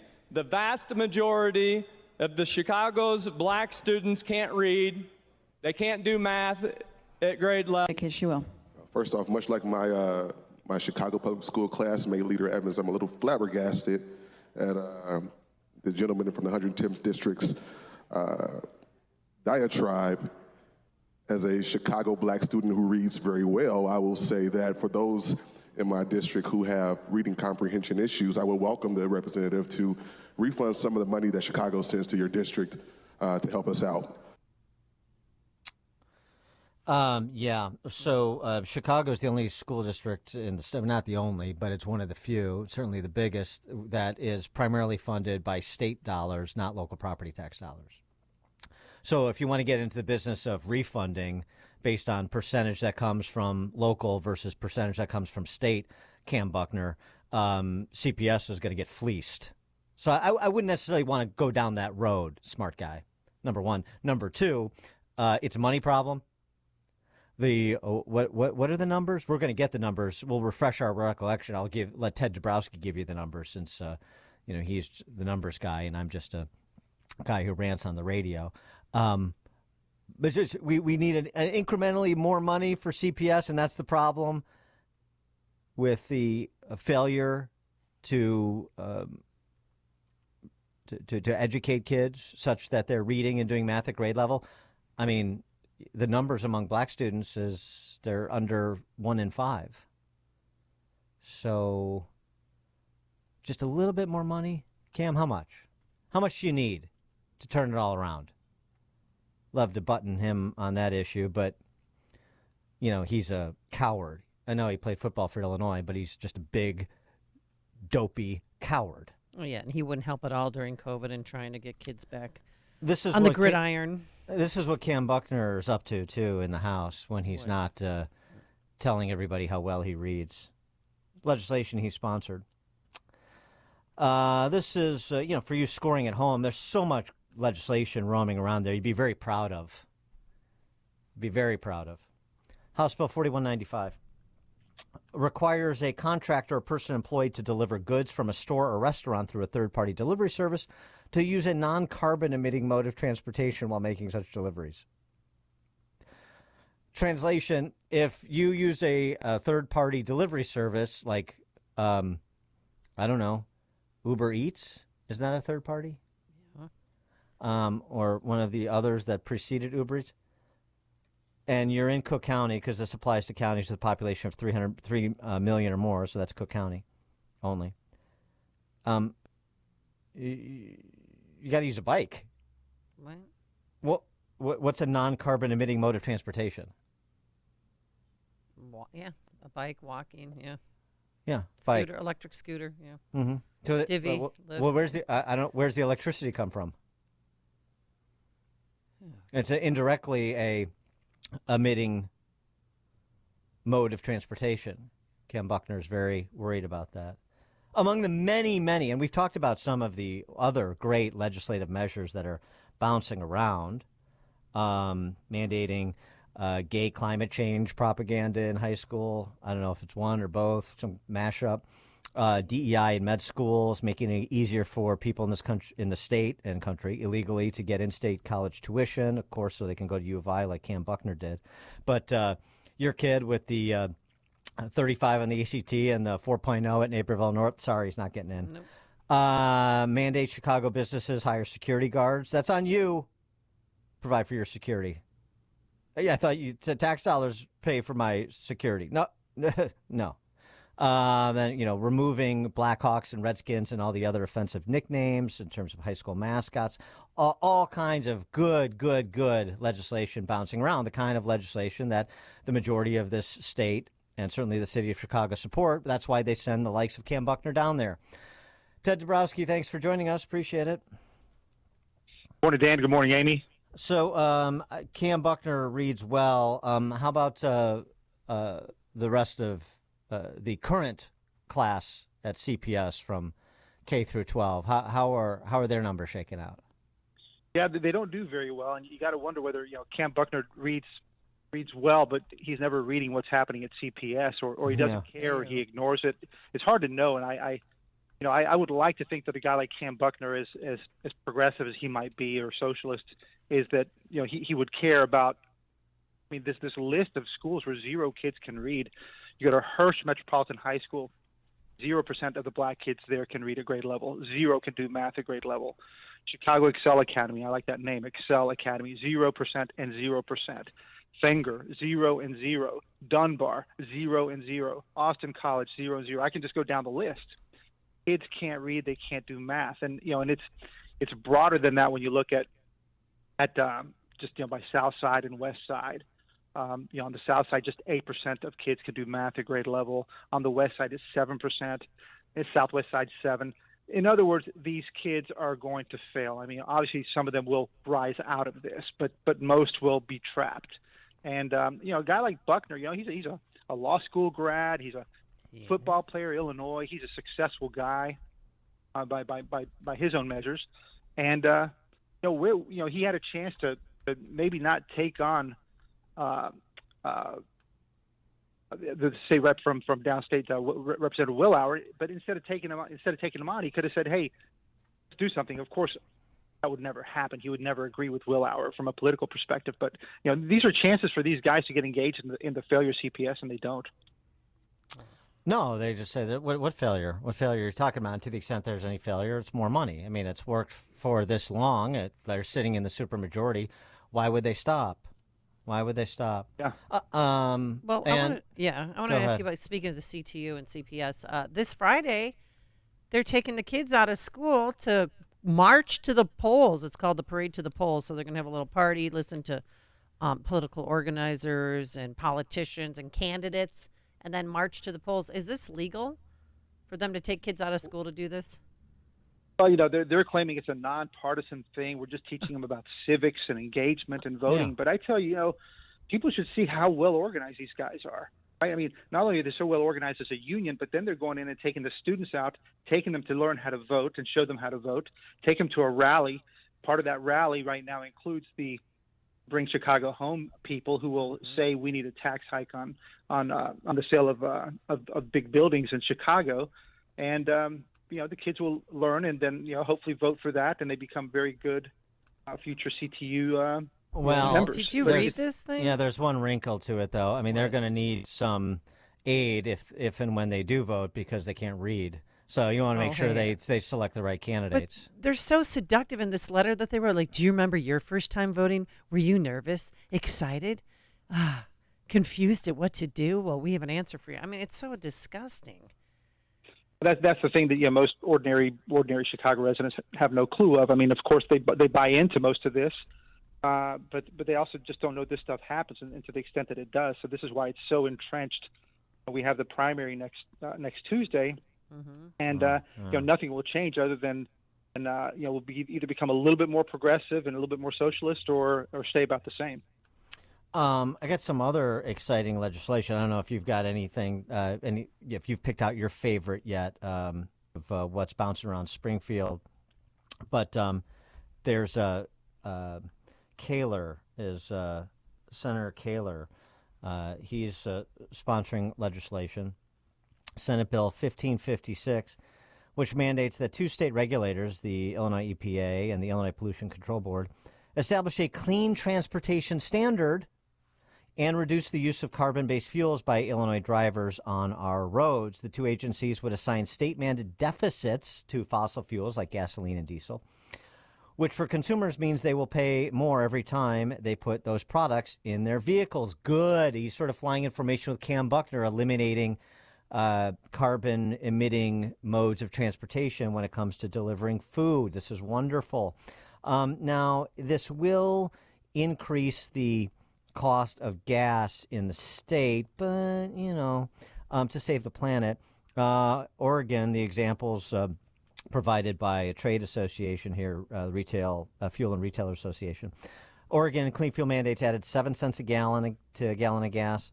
Washington State expects its per gallon gas to soar 40 cents per gallon in the next decade. The average cost of gasoline in California now is $4.87 per gallon. And in point of fact, Illinois topped California for the highest taxes on gas already, because, of course, under Governor Jelly Belly, we doubled the state's gas tax, and then it's indexed for inflation.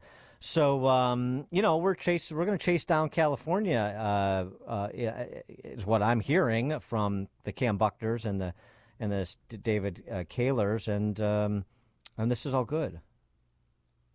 Yeah, we've hit that issue so much. When Pritzker doubled the gas tax, that was one. You said he indexed it to inflation, which is another.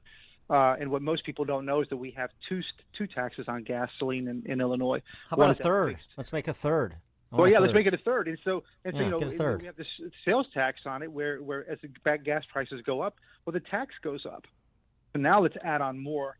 It's just another. It's just add it to the list of crazy things that we're doing now that will chase out people, and then of course increase the welfare state, and then we'll just be in that spiral that we're in right now. Well, the taxes could go to support Jawaharial Williams's legislation.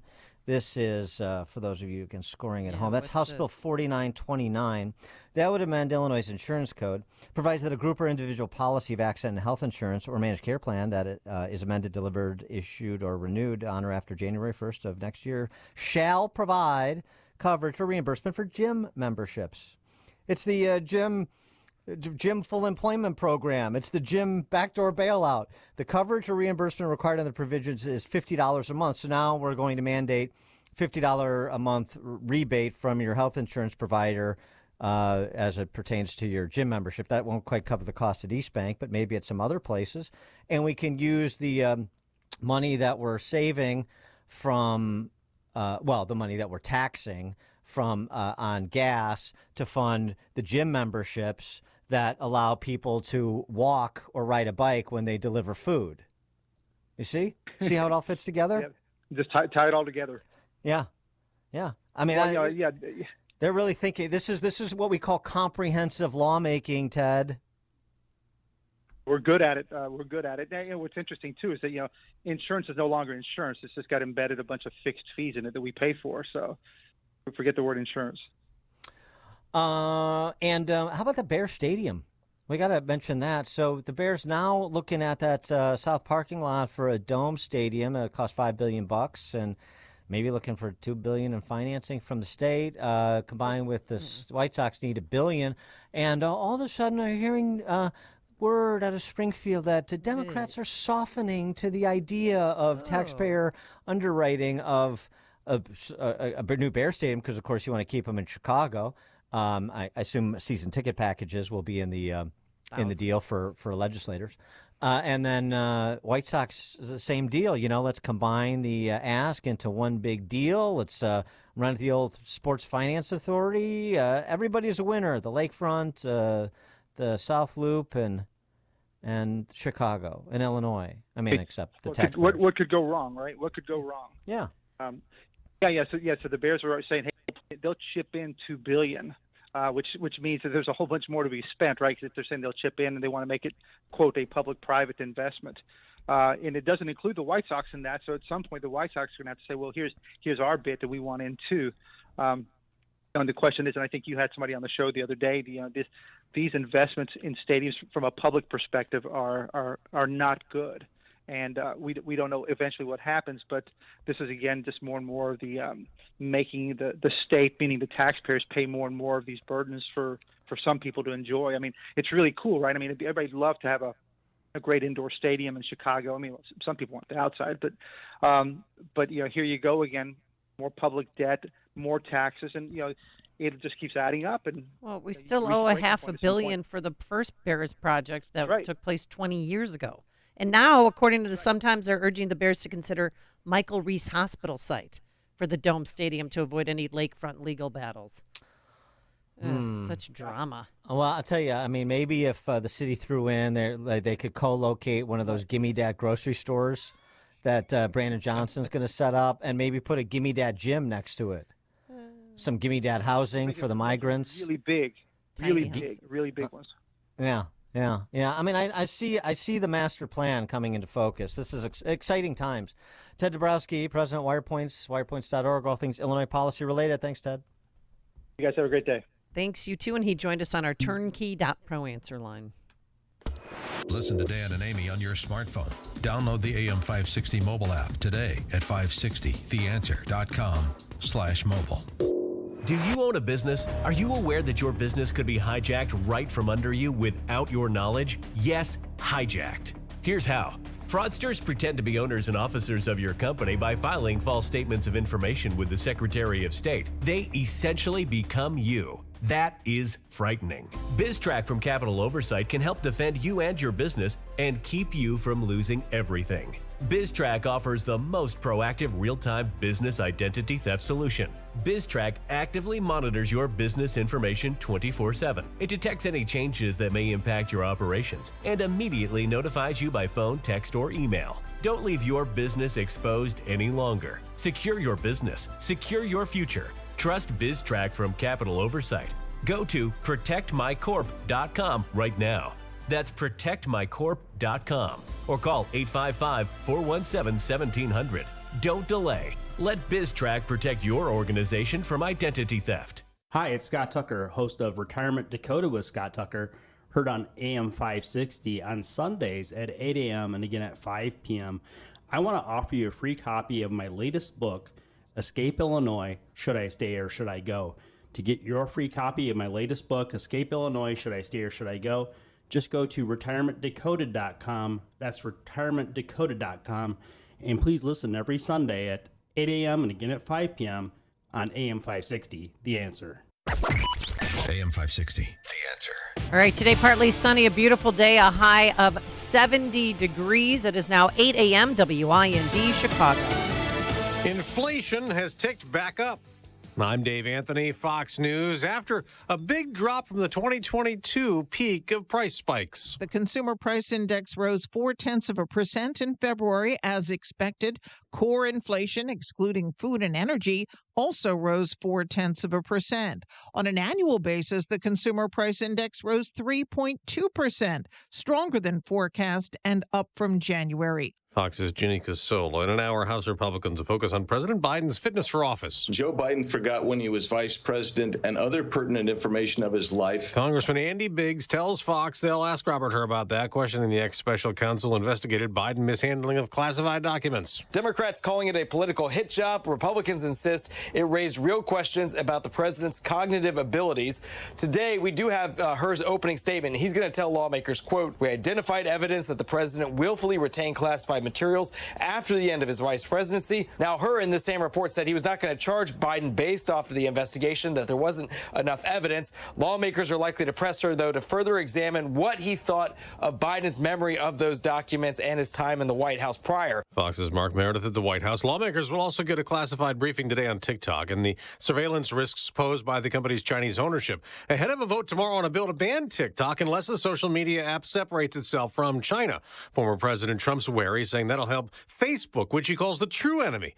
But Republican Congresswoman Kathy McMorris Rodgers tells Fox Business she supports that TikTok ban. The bill is targeted and specific, focusing on the national security threat. We're not getting into content. Breaking news out of Israel. A soldier who's also a U.S. citizen is confirmed to be among the 33 dead hostages Hamas is still holding, along with 100 others still alive.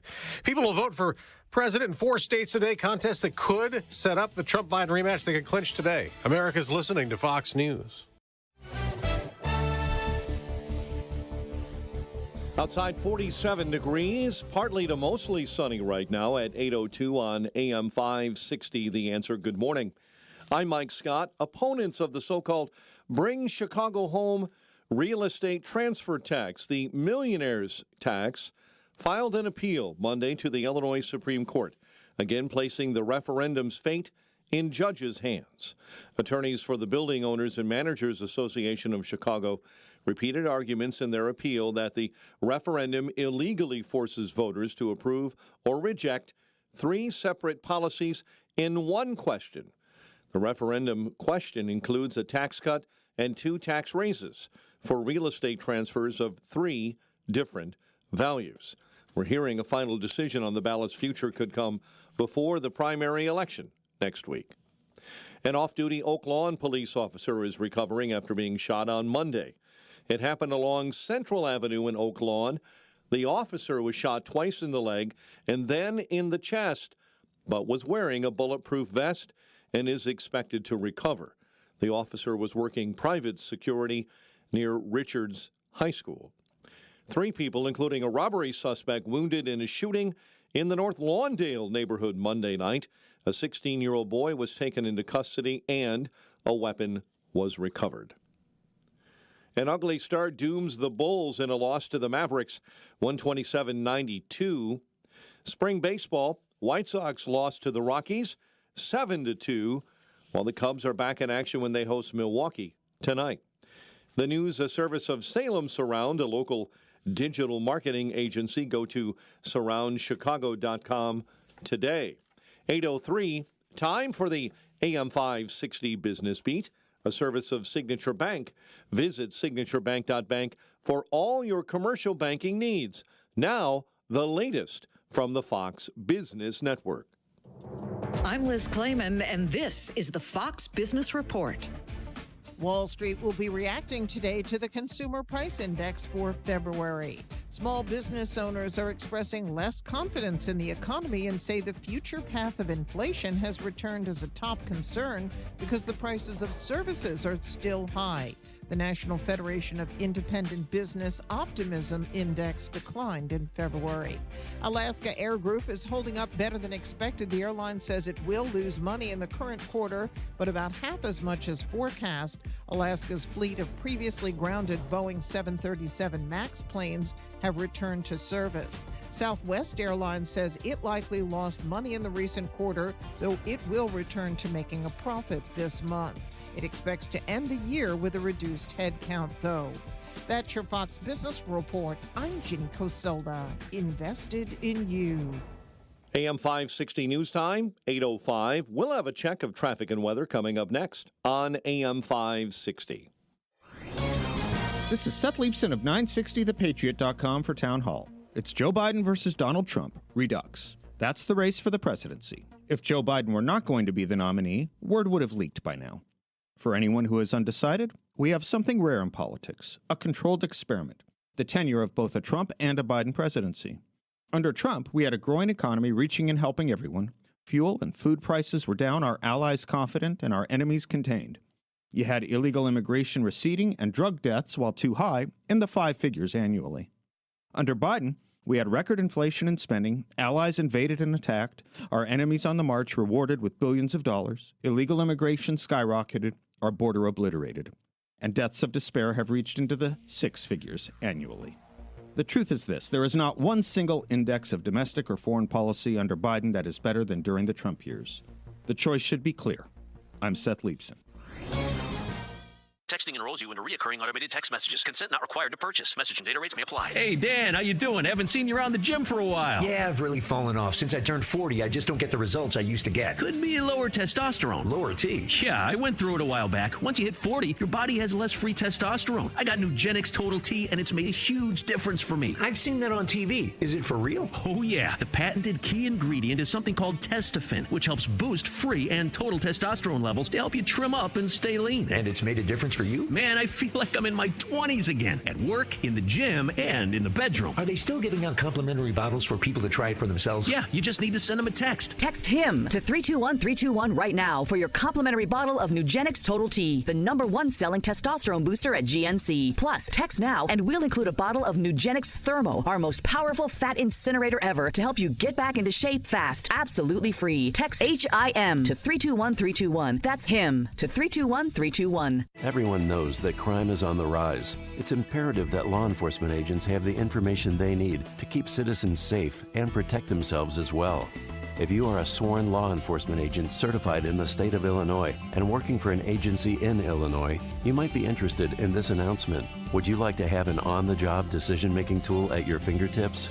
Law enforcement agency data systems information is available to you at an affordable price when you use the Illinois Public Safety Agency Network products, Bullet or Mini Bullet. Your Android or Apple-based handheld mobile device, phone or tablet can receive this data. In addition, your desktop or laptop can also receive this information via the internet. Just call the Illinois Public Safety Agency Network at 773-693-3000 or visit ipsan.org. and pilot Bullet or Mini Bullet. That's 773-693-3000 or visit ipsan.org.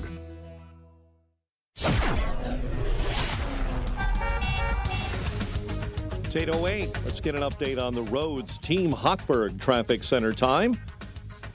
And this morning we start on the Edens, now 53 minutes in from Lake Cook Road into the junction. The Kennedy is at an hour and 39 minutes from O'Hare into the Burns Circle interchange.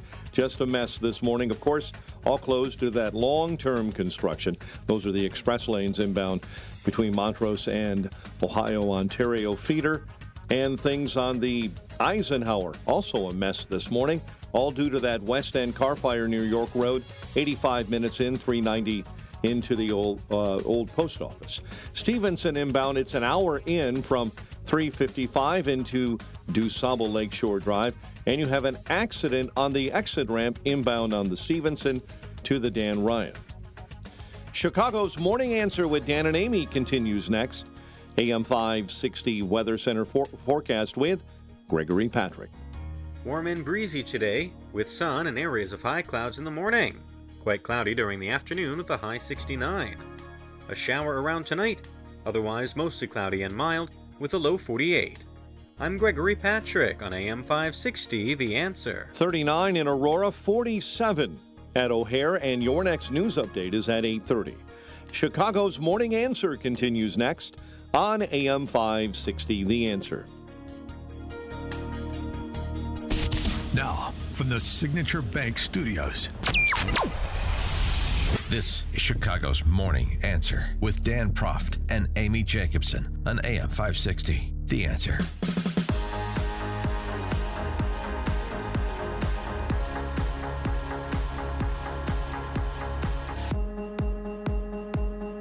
Top of the morning, Dan and Amy. So as we began discussing yesterday, Haiti is descended into full warlordocracy. Its interim prime minister, who was appointed after the assassination of its previous prime minister, Ariel Henry, has resigned. And this was coming out of a summit of the Caribbean nations, including representatives from America in Jamaica. And now it appears, according to reporting, that the gang leader in charge of the country is a guy who goes by the nickname Barbecue because he likes to burn people alive. He's the leader of the notorious G9 and Family Gang. And there's also a video that shows a member of his gang eating human body parts. Video on X shows a Haitian man tearing flesh from the leg of a burning corpse and eating it. Oh, God, Dan. So that's what's going on in Haiti as non-essential personnel at the U.S. Embassy in Port-au-Prince have been evacuated. And, of course, this is important both from a humanitarian perspective in terms of the poorest country in the Western Hemisphere already struggles with starvation issues, and now this further descent into madness and what that will mean for what we're able to do to try to save the lives of, the regular Haitian people. So that's one piece of it. And, of course, the other piece is, and we talked to Steve Bucci from the Heritage Foundation about this yesterday, scrambling Coast Guard maritime resources because you're going to have people, as we've seen intermittently over the years, trying to escape Haiti and land on our shores, and so that just further exacerbates our problem at the border, considering this administration is not interested in enforcing immigration policy and providing the American people with border security. So it's going to get worse. Certainly in the short term, it's going to get worse. And for more on this, we talked about this a little bit before, but there's a new documentary out called Border Invasion. I have to talk a little bit about that. I like a different sort of I word than invasion that most people are using, as we've discussed. But Border Invasion, American Crisis is the new film that's being done by Chad Catton in conjunction with our very own Salem Media. Here's a trailer for that documentary. And within a matter of 2 months, Joe Biden went for the most secure border ever to historic illegal immigration. So he opened the floodgates.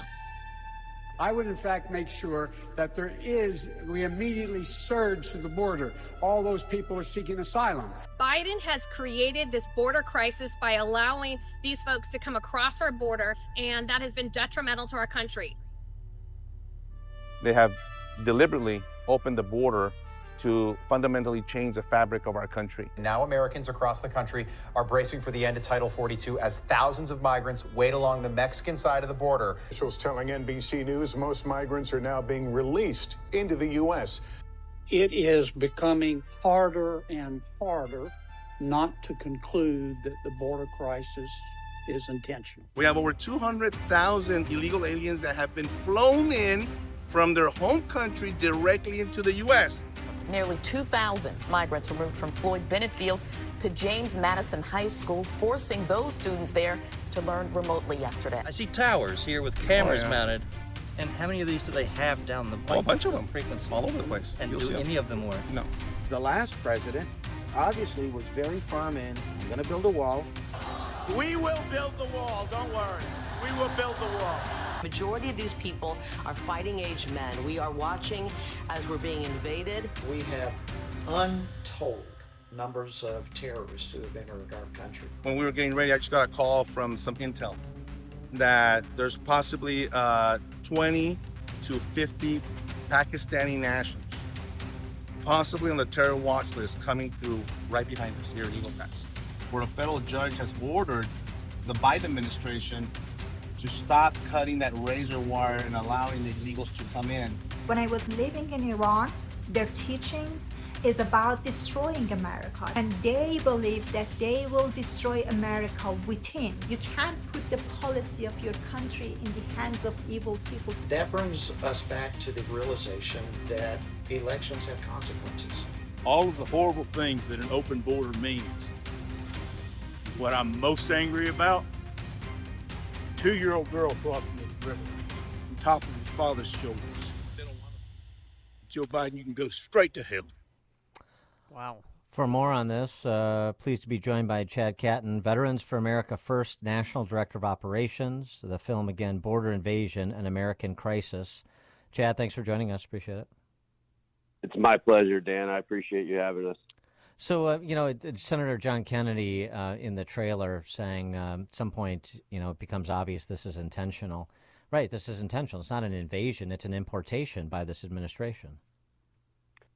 Invasion, importation, at the end of the day, doesn't matter. We have a bunch of these people coming into our country that are not in any way, shape, or form being vetted on the concept of what it is to become part of the fabric of this country.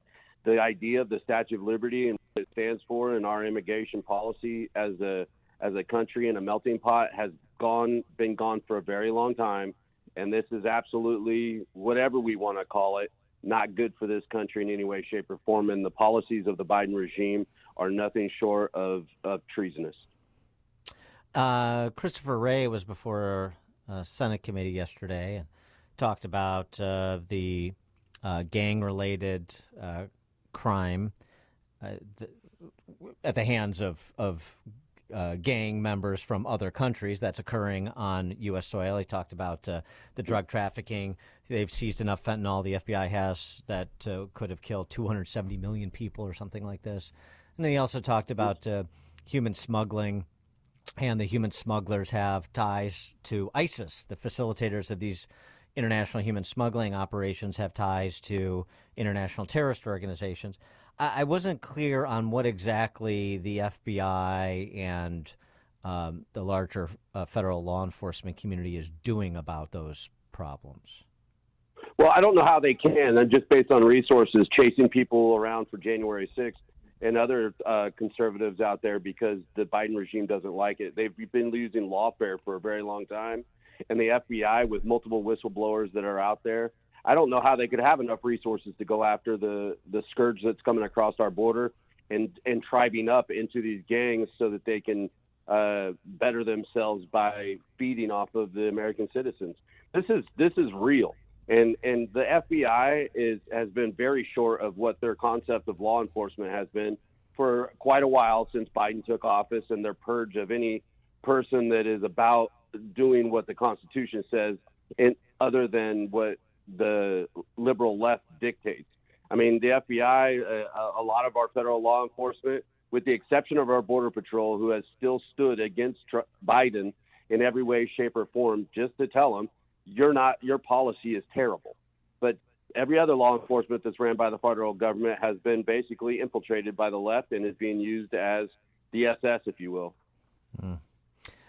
And so, I mean, where we for the next 6 months? I mean, is there something that you would recommend ordinary Americans do as they're, especially in big cities, being implored by their elected officials to, if they have rental property, to rent them out to people that are in this country illegally or perhaps pending asylum applications? They're providing all sorts of taxpayer funding for rent and for furnishings and for food and for all of these things.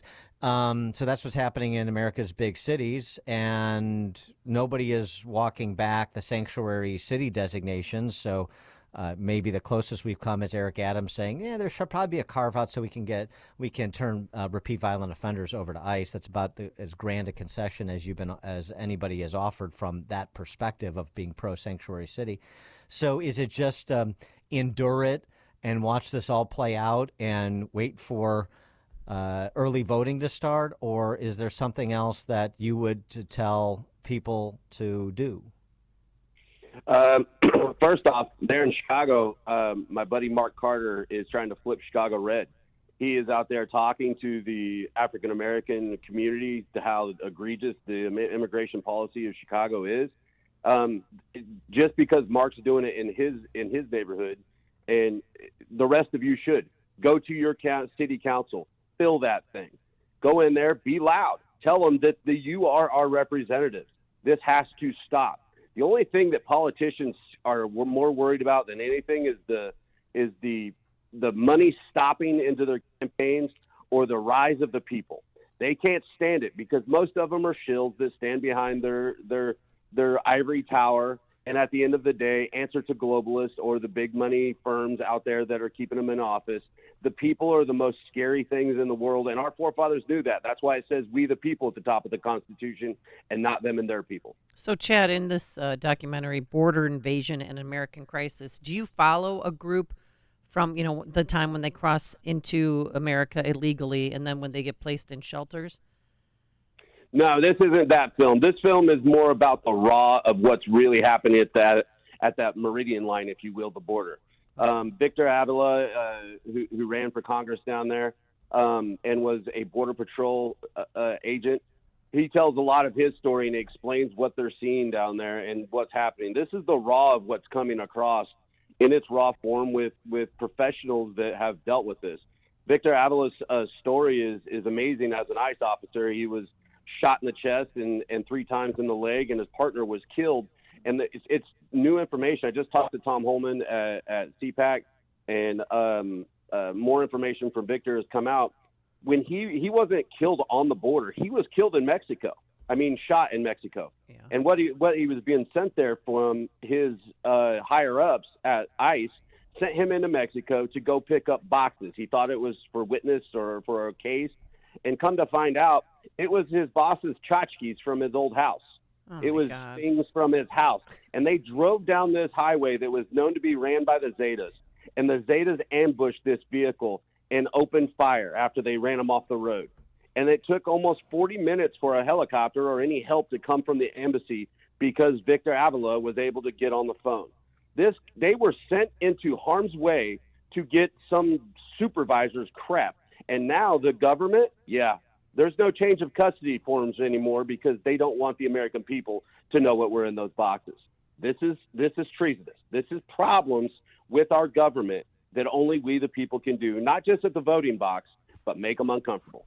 Yeah, I mean, there's some stuff that is really disturbing, too. I mean, I go back to the 85,000 children that have entered unaccompanied that the federal government has lost track of. And then you see some of the guerrilla reporting by like the James O'Keefes of the world, also Muckraker, on people that seem to be in the business of moving kids around the country, and they're at what they could be at hotels, but the hotels are cordoned off, and they sort of have a feel of a CIA black site. The people are caught at the airport with kids, and they won't answer any questions, and they're hiding their faces. And then there's questions about the kind of money the federal government is and state governments are providing foster care services with questionable reputations for providing for a safe environment for kids. So there's this whole other exploitation piece that there's just a lot of opacity around. And I would think that, for more fair-minded, decent people, you'd be very concerned. You're all pro-immigrant, and then you see kids disappearing and kids being exploited, or certainly questions going unanswered about what exactly are authorities doing, moving kids from point A to point B. No explanation, and a lot of money sloshing around. It's very concerning. You're absolutely right. And Josh Hawley had a HHI secretary there in Senate, I think it was 8 months ago, and actually said that, do you know where these kids are? Is it not true these kids are going into sex trafficking and, if not, sweatshops? And they admitted to the fact that they don't know where some of them are, and that, yes, this has been brought to light. But they're not changing course on policy. They continue to do this. And if we can't take care of, and what makes us Americans, the most, the people in our society, even the immigrants that are, they're in a position where they can't protect themselves. And Right. Here we are feeding the pedophilia industry in this country through immigration. This is the most egregious thing that's happened in this country for a very long time. And look, these kids were sent up there and they just follow the herd and go where they need to go. They don't know what's ahead of them. And what usually is ahead of them is something very dire, very ugly, and something that none of us we could ever think that we could endure in our adult life, let alone as a child. He is Chad Catton. He's Veterans for America First National Director of Operations. The film Border Invasion, An American Crisis, that's done in partnership with Salem Media. I assume you get that at the Salem Now portal. Chad, thanks so much for joining us. Appreciate it. It was my pleasure. Thanks, guys. Thank you. And he joined us on our turnkey.pro answer line. It's what Chicago is talking about. It's Chicago's Morning Answer with Dan and Amy on AM 560. The Answer. At Turnkey, we understand that success isn't just about the bottom line. It's about creating a business that aligns with your own personal goals and aspirations. Hi, this is David Kolsak, president and founder of Turnkey. Nearly 3 decades ago, I started my own business so that I could have control of my financial destiny. I also wanted the freedoms of flexible work hours, family time, and to pursue my own passions. Now, my team of veteran consultants and technicians have been helping other businesses do just the same. At Turnkey, we know that every business is unique. That's why we take the time to learn about you and your business and help you build a customized strategy to make your business an extension of your lifestyle. We optimize your business, streamline operations, leverage your IT infrastructure, and help you find innovative solutions. Our world-class IT and business consulting services allow us to focus on the tedious stuff so you can focus on what's important to you. Start a conversation today. Visit turnkey.pro. That's turnkey.pro today. All right. Do you have chronic pain in your back and your knees? Are you thinking, gosh, I really want to play pickleball, but I don't want to take vacation time to get surgery and maybe possibly become addicted to pain pills? Well, guess what? There's another way. There's hope, and it's called QC Kinetics. QC Kinetics is the nation's leader in regenerative medicine. I'm talking about lasting joint pain relief with no surgery, no drugs, no downtime, no time off work. It's a fact. QC Kinetics is literally transforming lives. Their advanced treatments harness your own body's ability to restore and repair damaged joint tissue. Pro athletes have been doing this for decades, but now this life-changing treatment is available for you. So you can walk and run, climb stairs, play golf, play pickleball, move again, pain-free. Get back your life. Again, there's no pain pills, no risky surgery. This is an all-natural solution. So take action now and live your best life this spring and summer. Plus, it's a great use of your tax refund check, by the way. I wish I could speak English today. It's a great use of your tax refund check. So call QC Kinetics for a free consultation. The number to call is 312-809-5955. That's 312-809-5955. 312-809-5955. Amy's cognitive decline. Wow. Yeah, it's sad. Yeah, it's sad when we you had a see good that run. deterioration. Yeah. Well, some days words are hard, so there you go. Indeed. I mean, all that goes all the way to the top. There's no question. Guys, if you've been feeling tired or grumpy, have noticed lack of motivation and drive, have weight gain or loss of muscle mass, these could all be signs of low testosterone levels. Trust my friends at Low T Center. It's where I get my levels checked and have the past 8 years. At Low T Center, they make it easy to get your levels checked. It's a simple blood test, and with their on-site lab, get your results back in about 25 minutes. Low T Center is not your typical doctor's office. It's concierge medicine exclusively for men. Their physicians specialize in treating low testosterone with customized treatment plans for each patient. Most health insurance is accepted for treatment, and they have affordable and convenient options for treatment, including physician-monitored self-inject treatments for established patients that ships directly to you each month, so there's no need to drive to the center for weekly visits. And right now, Low T Center is only $25 to get your T level tested, so make your health and quality of life a priority. Go to lowtcenter.com to book your appointment online today. That is lowtcenter.com. Low T Center, reinventing men's healthcare. I'm going to try this again. All right. Did you know the biggest source of energy loss in your home is not your windows? It's your attic. Permaseal is thrilled to introduce their latest innovation in home comfort, their attic insulation service. Attic insulation is designed to maximize energy efficiency, ensuring your home stays comfortable year-round. And guess what? You can trust Permaseal installers to install your new insulation with precision and care. They'll ensure that your attic is properly insulated for optimal results. If you're not testing, you're guessing. Permaseal certified installers use digital imaging cameras and a blower door test so they can get right to the source. You'll be more comfortable. You will have lower utility bills. So call Permaseal today, 800-421-SEAL, 800-421-7325 for a free estimate, or visit permaseal.net. AM Nailed 460, it. The Answer. All right, coming up on Chicago's Morning Answer. P-Butt's significant other leads kids at a gay camp in the Pledge of the Rainbow Flag at 8:38. But now let's go into the newsroom. Here is Mike Scott. 8:31, and we have 48 degrees this morning. Consumer prices in the U.S. picked up last month, sign that inflation remains a persistent challenge for the Fed and for President Joe Biden's re-election campaign. Several states will hold presidential nominating contests today on the path to the November general election. Voters heading to the polls in Georgia, Hawaii, Mississippi, and Washington. Haitian Prime Minister Ariel Henry has announced he will resign once a transitional presidential council is created, bowing to international pressure started by the U.S. that seeks to save that country overwhelmed by violent gangs. A ship carrying 200 tons of food, it's on its way to the embattled Gaza Strip from Cyprus, testing the opening of a sea corridor to the besieged territory. An off-duty Oak Lawn police officer is recovering after being shot Monday. The shooting happened in the 10,800 block of Central Avenue in Oak Lawn. The department says the officer, who is recovering, was working a private security job near Richards High School. City of Chicago confirming 2 more measles cases at a Pilsen migrant shelter. That makes 4 cases at the shelter and 5 now reported in the city.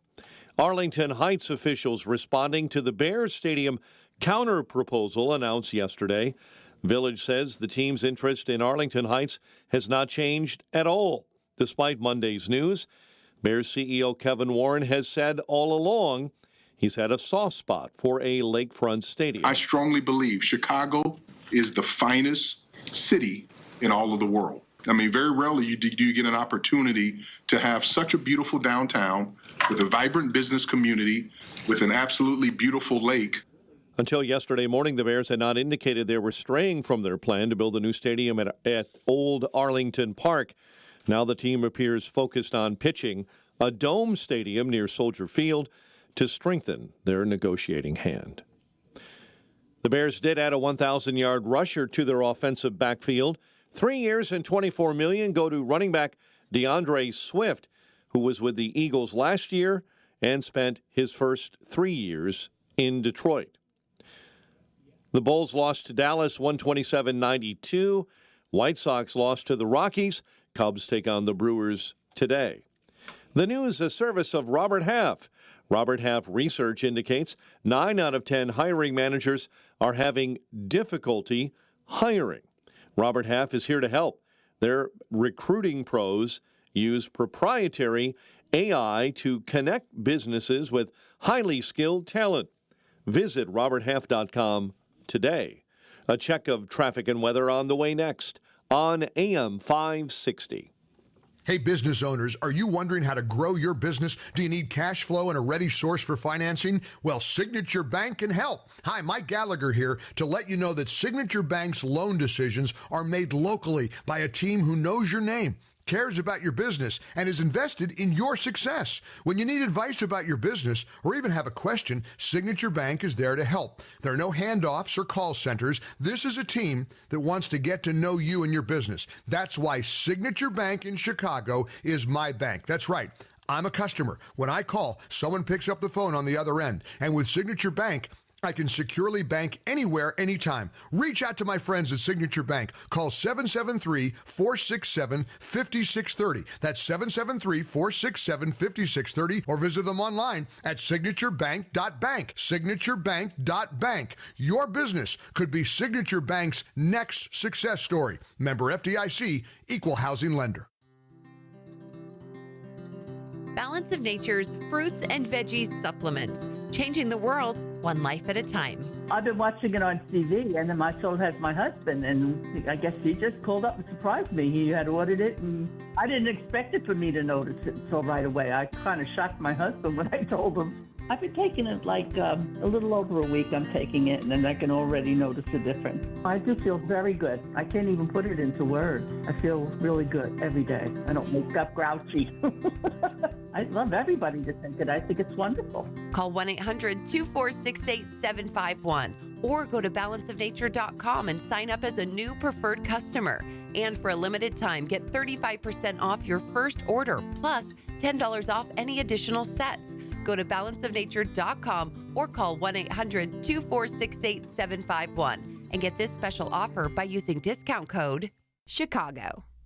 The IRS is the most powerful collection agency on earth, and if you owe back taxes, the news isn't good. The IRS is raising the interest rate it charges on unpaid taxes, and further rate hikes are expected. Most people don't know it, but the IRS adds interest charges to your tax debts daily. So if you owe the IRS today, you'll owe even more tomorrow. And it doesn't stop until you get right with the IRS. The good news is getting right can start with one phone call to Optima Tax Relief, America's #1 tax relief firm. Optima's tax professionals specialize in the Fresh Start Initiative, a powerful IRS program that can save you thousands if you qualify. In fact, the experts at Optima have resolved over $1 billion in tax debt for their clients. Call now for a free consultation. Call 800-965-1433. 800-965-1433. 800-965-1433. Optima Tax Relief. Some restrictions apply. For complete details, please visit OptimaTaxRelief.com.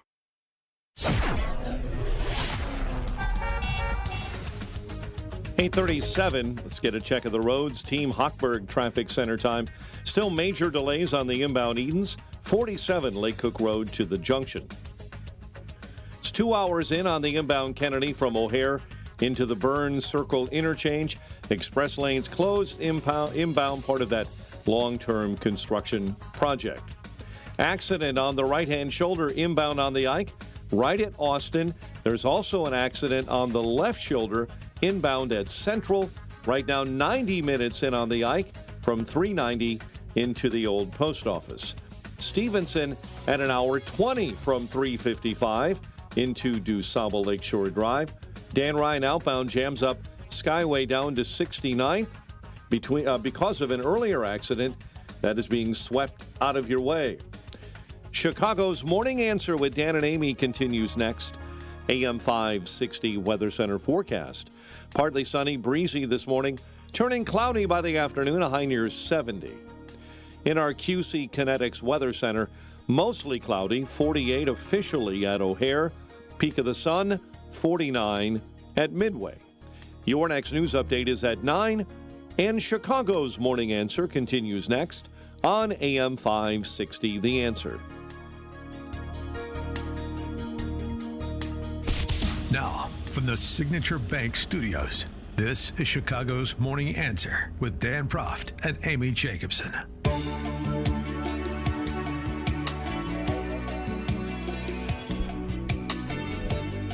Top of the morning, Dan and Amy. Talking about the situation in Haiti with this gang leader that goes by the nickname Barbecue, apparently now in charge, or at least the most powerful warlord in that country at this moment. He again, he's known as Barbecue because he likes to burn victims alive, and he and some of his friends apparently dabble in a little bit of cannibalism as well. Okay, please, is this on social media? I hope to God not. The videos? Yeah. I think the videos were, and some were taken down. I'm sure you could find them. And just remember, this is where the Clintons honeymooned, in Haiti. I mean, of course, it wasn't as bad as it is now, but this was a big project of the Clinton Foundation to turn Haiti around. Yeah. with their cell phones. Everybody has a cell phone in Haiti. Well, if it doesn't work out for Barbecue in Haiti, he could always start life anew in Naperville, where I'm sure he would be welcomed. And I mean that sincerely. Let me give you an example of what I'm talking about when it comes to these offals, these angry white leftist females, and what a cancer they are. Amanda Kajira. She is a civic journalist and activist in Haiti. This is a story that is 15 years old. Okay. 14 years old. 2 weeks ago on a Monday morning, I started to write what I thought was a very clever editorial about violence against women in Haiti. The case I believed was being overstated by women's organizations in need of additional resources. Ever committed to preserving the dignity of black men in a world which constantly stereotypes them as violent savages, I viewed this writing as yet one more opportunity to fight the man on behalf of my brothers. That night, before I could finish the piece, I was held on a rooftop in Haiti and raped repeatedly by one of the very men who I had spent the bulk of my life advocating for. Truly, I have witnessed as a journalist and human rights advocate the many injustices inflicted upon black men in the world. The pain, trauma, and rage born of exploitation are terrors that I have grappled with every day of my life.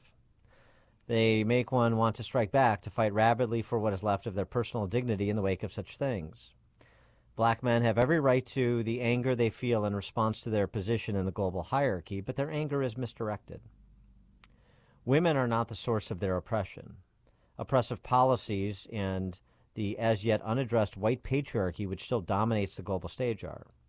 Because women, and particularly women of color, are forced to bear the brunt of the black male response to the black male plight, the international community and those nations who have benefited from the oppression of colonized peoples have a responsibility to provide women with the protection they need. I went to Haiti after the earthquake to empower Haitians to self-sufficiency. I went to remind them of the many great contributions that Afro-descendants have made to this world and of their amazing resilience and strength as a people. Not once did I envision myself becoming a receptacle for a black man's rage at the white world, but that's what I became. While I take issue with my brother's behavior, I'm grateful for the experience. It woke me up, made me understand on a deeper level the terror that my sisters deal with daily. This in hand, I feel comfortable in speaking for Haitian women and for myself in saying that we will not be your pawns, racially, politically, economically, or otherwise. We are women, not weapons of war. Thankfully, there are organizations in Haiti who continue to fight for women's human rights. So it's important not just because it's such an insight, but also because it's 15 years old. When did this happen? Where do these people come from? How could people think like that? How has Naperville become what it's become, and Wheaton and Glen Ellen, Downers Grove? What happened? This happened. This woman happened. I take issue with being raped, but I'm grateful for the experience. This is what you're dealing with. This is what you're dealing with. And it's completely invented by honkies and race hustlers. Guilty honkies and race hustlers. And they sort of feed off one another to the detriment of those they present as representing, of course. Mm-hmm.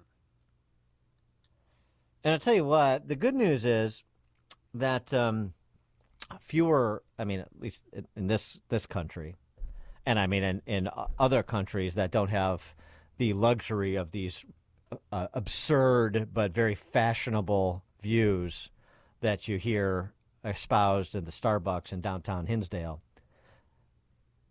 they're not susceptible. It's like go to Matt Walsh's film "What Is a Woman," where he talks about men becoming women and saying they're women, and these it goes to Africa and speaks to this tribe about what's happening in this country, and they just laugh like he's telling a funny story that he made up.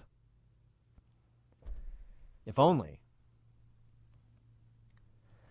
But fortunately, here there are some black men, at least, that are starting to recoil at their self-appointed representatives. You know, the honkies in media, and even the race hustlers that come out of black churches and elsewhere, and certainly political offices. Interesting piece that BET did. Black Entertainment Television, not exactly a right-leaning place. Right, not an outlet for, conservative orthodoxy, I wouldn't say. But they did this piece, I think, because they're trying to sound an alarm for Biden Incorporated and for the larger Democrat Socialist Party, trying to sound an alarm. And the reason I say that, not just because of what you're about to hear, but because of what they presented as part of the piece in interviewing black residents of Georgia, swing state. What they included in the package was the current polling numbers in swing states like Georgia and Trump in the lead. They're trying to send a message to the party they represent, BET, like the rest of the D.C. press corps, which are the Democrat Socialists, of course. But it doesn't make what a couple of the individuals that were interviewed, doesn't make what they had to say any less salient and interesting. Well, let's hear from them. One is Johnny Daniel. He is a barber. Mm-hmm. I think the barbershop is called Supremes, and it's in the middle of Henry County, Georgia. Black gentleman Johnny Daniel has this to say about how he's thinking about this election, the presidential. Why did you vote for President Biden in the last Because election? of who he ran with, and he was in the White House for the 8 previous years. I felt like he had the experience, but definitively right now, I couldn't tell you that if they open the polls tomorrow, I'm voting for Joe Biden. So what changed? Life. The inflation and the things that we're going through right now. I want the right person so that I'm not paying $8 for eggs, $15 for gas. Even though things may be improving economically, you feel there's a disconnect? Yeah, there is a disconnect. But the way these last 3 or 4 years have been, this is the worst it's ever been in my life. I never would have even considered thinking about voting for Donald Trump. But he is now. Azad and Alexandria, they're a couple. Azad had a conversion moment earlier than Alexandria did. Azad is Republican. He's part of the black Republican group where they live in Georgia. Alexandria is a Democrat. But they both moved over the last couple of cycles. Take a listen to this exchange. So in 2008 and 2012, you voted for Barack Obama. Barack Obama. 2016, I voted for Donald Trump. Hillary Clinton. 2020, Donald Trump. Biden. And who will you vote for in 2024? Donald Trump. Donald Trump. You may vote for the former president. I may. Why do you say that? My views on certain things have changed. I am very much so riding the fence. What are you struggling with? Being in a pattern of doing the same thing that I've been doing, because it's kind of like second nature. Like when you go in a poll, you hit Democrat. Something has to happen. I mean, it's just so expensive to survive. And we're planning on having kids. I don't want to live in a stressful environment trying to rub two pennies together to try to make it either. When did you make that decision to check a different box? Donald Trump's first term. I'm saying first term because I'm pretty sure he'll be in there for a second term here soon. But in either case, post-Obama, I decided that the party just wasn't suitable to the goals that I had. How did you come to that conclusion? Because at the end of the day, former President Obama was the first African-American president in history. That's just true. true. I mean, as a black man, I would assume that meant something. Absolutely. You know, I attended the inauguration on his first term. I grew up outside of Washington, D.C. in the 80s and 90s, came through the system as an institutional Democrat, went through a lot of the experiences that young black men go through, good and bad. Ended up leaving that environment, grew up, started looking at the world through a new lens. 312-642-5600, turnkey.pro answer line, 64636DA, turnkey.pro text line. It's just anecdotal, but it's interesting, and actually it's reflected in some of the recent polling where Trump is north of 20% of the black vote after getting 8% in 2020. So that's not an inconsequential tick up. And there's also polling out that is showing generational closing when it comes to black and Latino voters, that civil rights era blacks have a very different attitude about the Democrat Socialist Party than younger blacks do. And so you're starting to see that divide in terms of sort of knee-jerk affiliation close. I mean, it's still a significant advantage for Democrats, of course, and a slight advantage among Latinos for Democrats, but it's closing. And when you start to lose a core constituency, you better figure out how to make the math work. And Donald Trump with 23% of the black vote, that math doesn't work for the left. That math doesn't work for Biden. Al and Rosemont, you're on Chicago's Morning Answer. Thank you for taking my call, Dan and Amy. Real brief, I just wanted to say about Haiti. Haiti is a sick country over there, and the community over here is sick as well. The same as the Nigerians and the Somalians in Minnesota, and I've been around them before. My question to you is, and I think that last when you was interviewing, listen to the interview, how do you grow the middle class out without making the poor middle class and the middle class poor? I don't understand how this works. Maybe I'm reading into it wrong. Well, I mean, you mean in terms of what Biden is proposing, his whole, the middle out instead of the top down, that whole rap? Exactly. Yeah. Well, you can't do it. Thanks for the call, Al. I mean, they're even he runs around calling himself a capitalist in every State of the Union speech, as we played yesterday. But he wants to do that through redistribution. Well, you can't do that. You can't accomplish it. You grow the pie. You don't just redistribute the pieces. That's how you expand the middle. That's how we've always expanded the middle. But you don't do it through central planning and commissars taking from one to give to the other. That's anti-growth. That's shrinking the pie, ultimately. Ron, Southside. Dan and Amy. Dan, thanks for playing that excerpt. Makes me feel very good this morning. And trust me, I'm hearing that everywhere. I have relatives in Florida, just different places, So again, just thank you. It's like sweet music to my ears this morning that black folks are waking up to this Democrat nonsense. Have a good day. Thanks for the call, Ron. It is encouraging. A very interesting piece that BET did talking. They talked to some college students at historically black college, too, that were sort of three black college students, and they were sort of distributed to, like, lean right, left, and then somewhere in the middle. It's just interesting what they say, how they're thinking about it and rethinking what they've been told. That's the encouraging part, is you're getting people actually, like you heard from Azad, you know, after 2 terms of Obama, I started to think. You heard from his girlfriend after the last, 4 cycles since she voted for Obama twice. And now I'm starting to say, well, wait a second, I want to have a family. I'm seeing the world this way. Does affiliating with these policies and that party make sense? And she's leaning Trump, as you heard. Greg LaGrange. Hey, how you doing, guys? Good. I'll tell you why people are voting the other way, or blacks and Hispanics are. And I hate to talk in those terms because we're all the same under the same tent when we have ideology that is similar.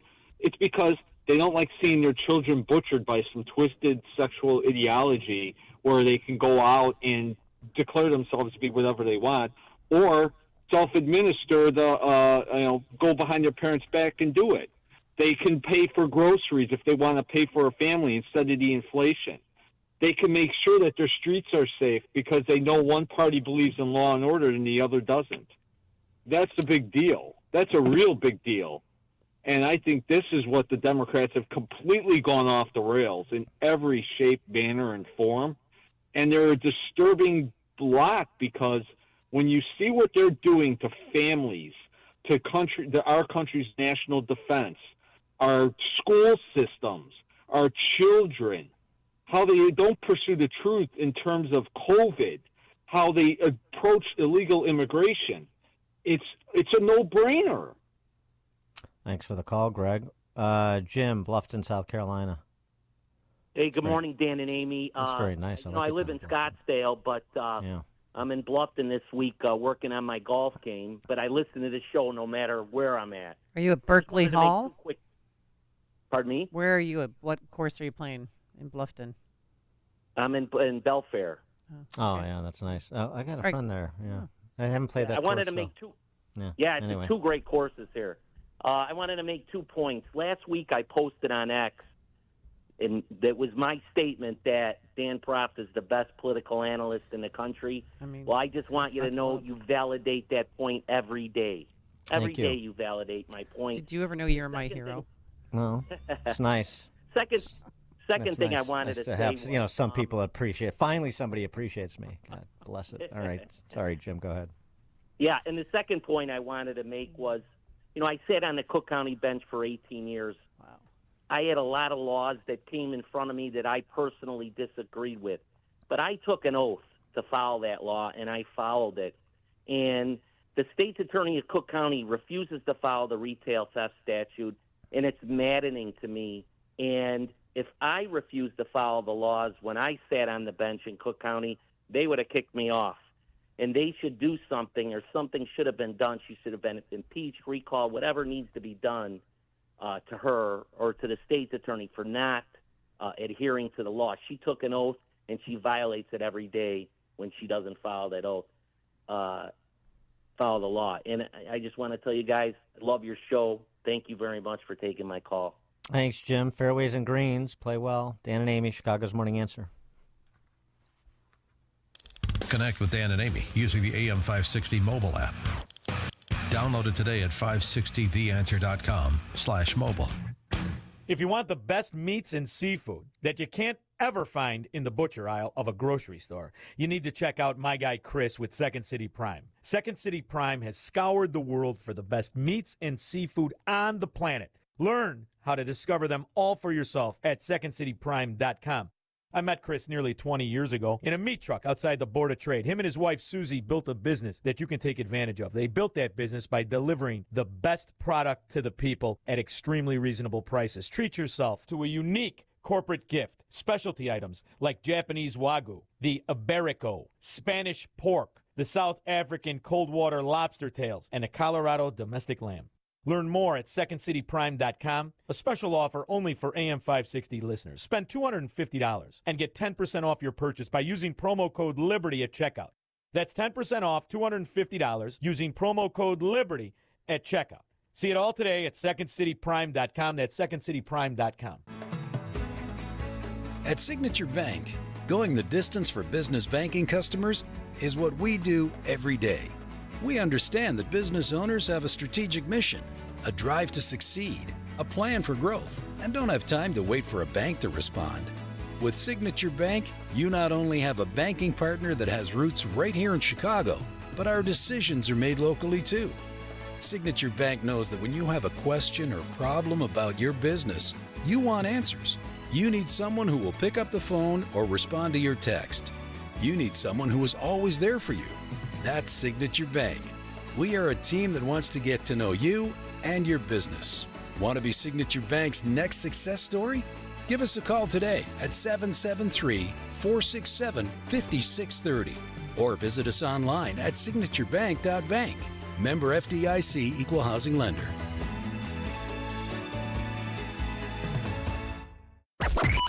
AM 560, The Answer. All right. Thanks to George Hoffman, who's been in the last few days for Justin Kosick. Justin should return tomorrow. And thanks to Quinn McCarthy, yeah, that's his name, for being an executive producer extraordinaire. Dan, are you playing golf today?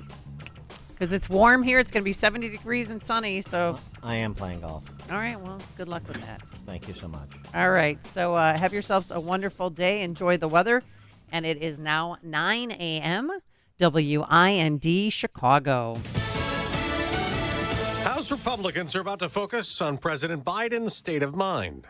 I'm Dave Anthony.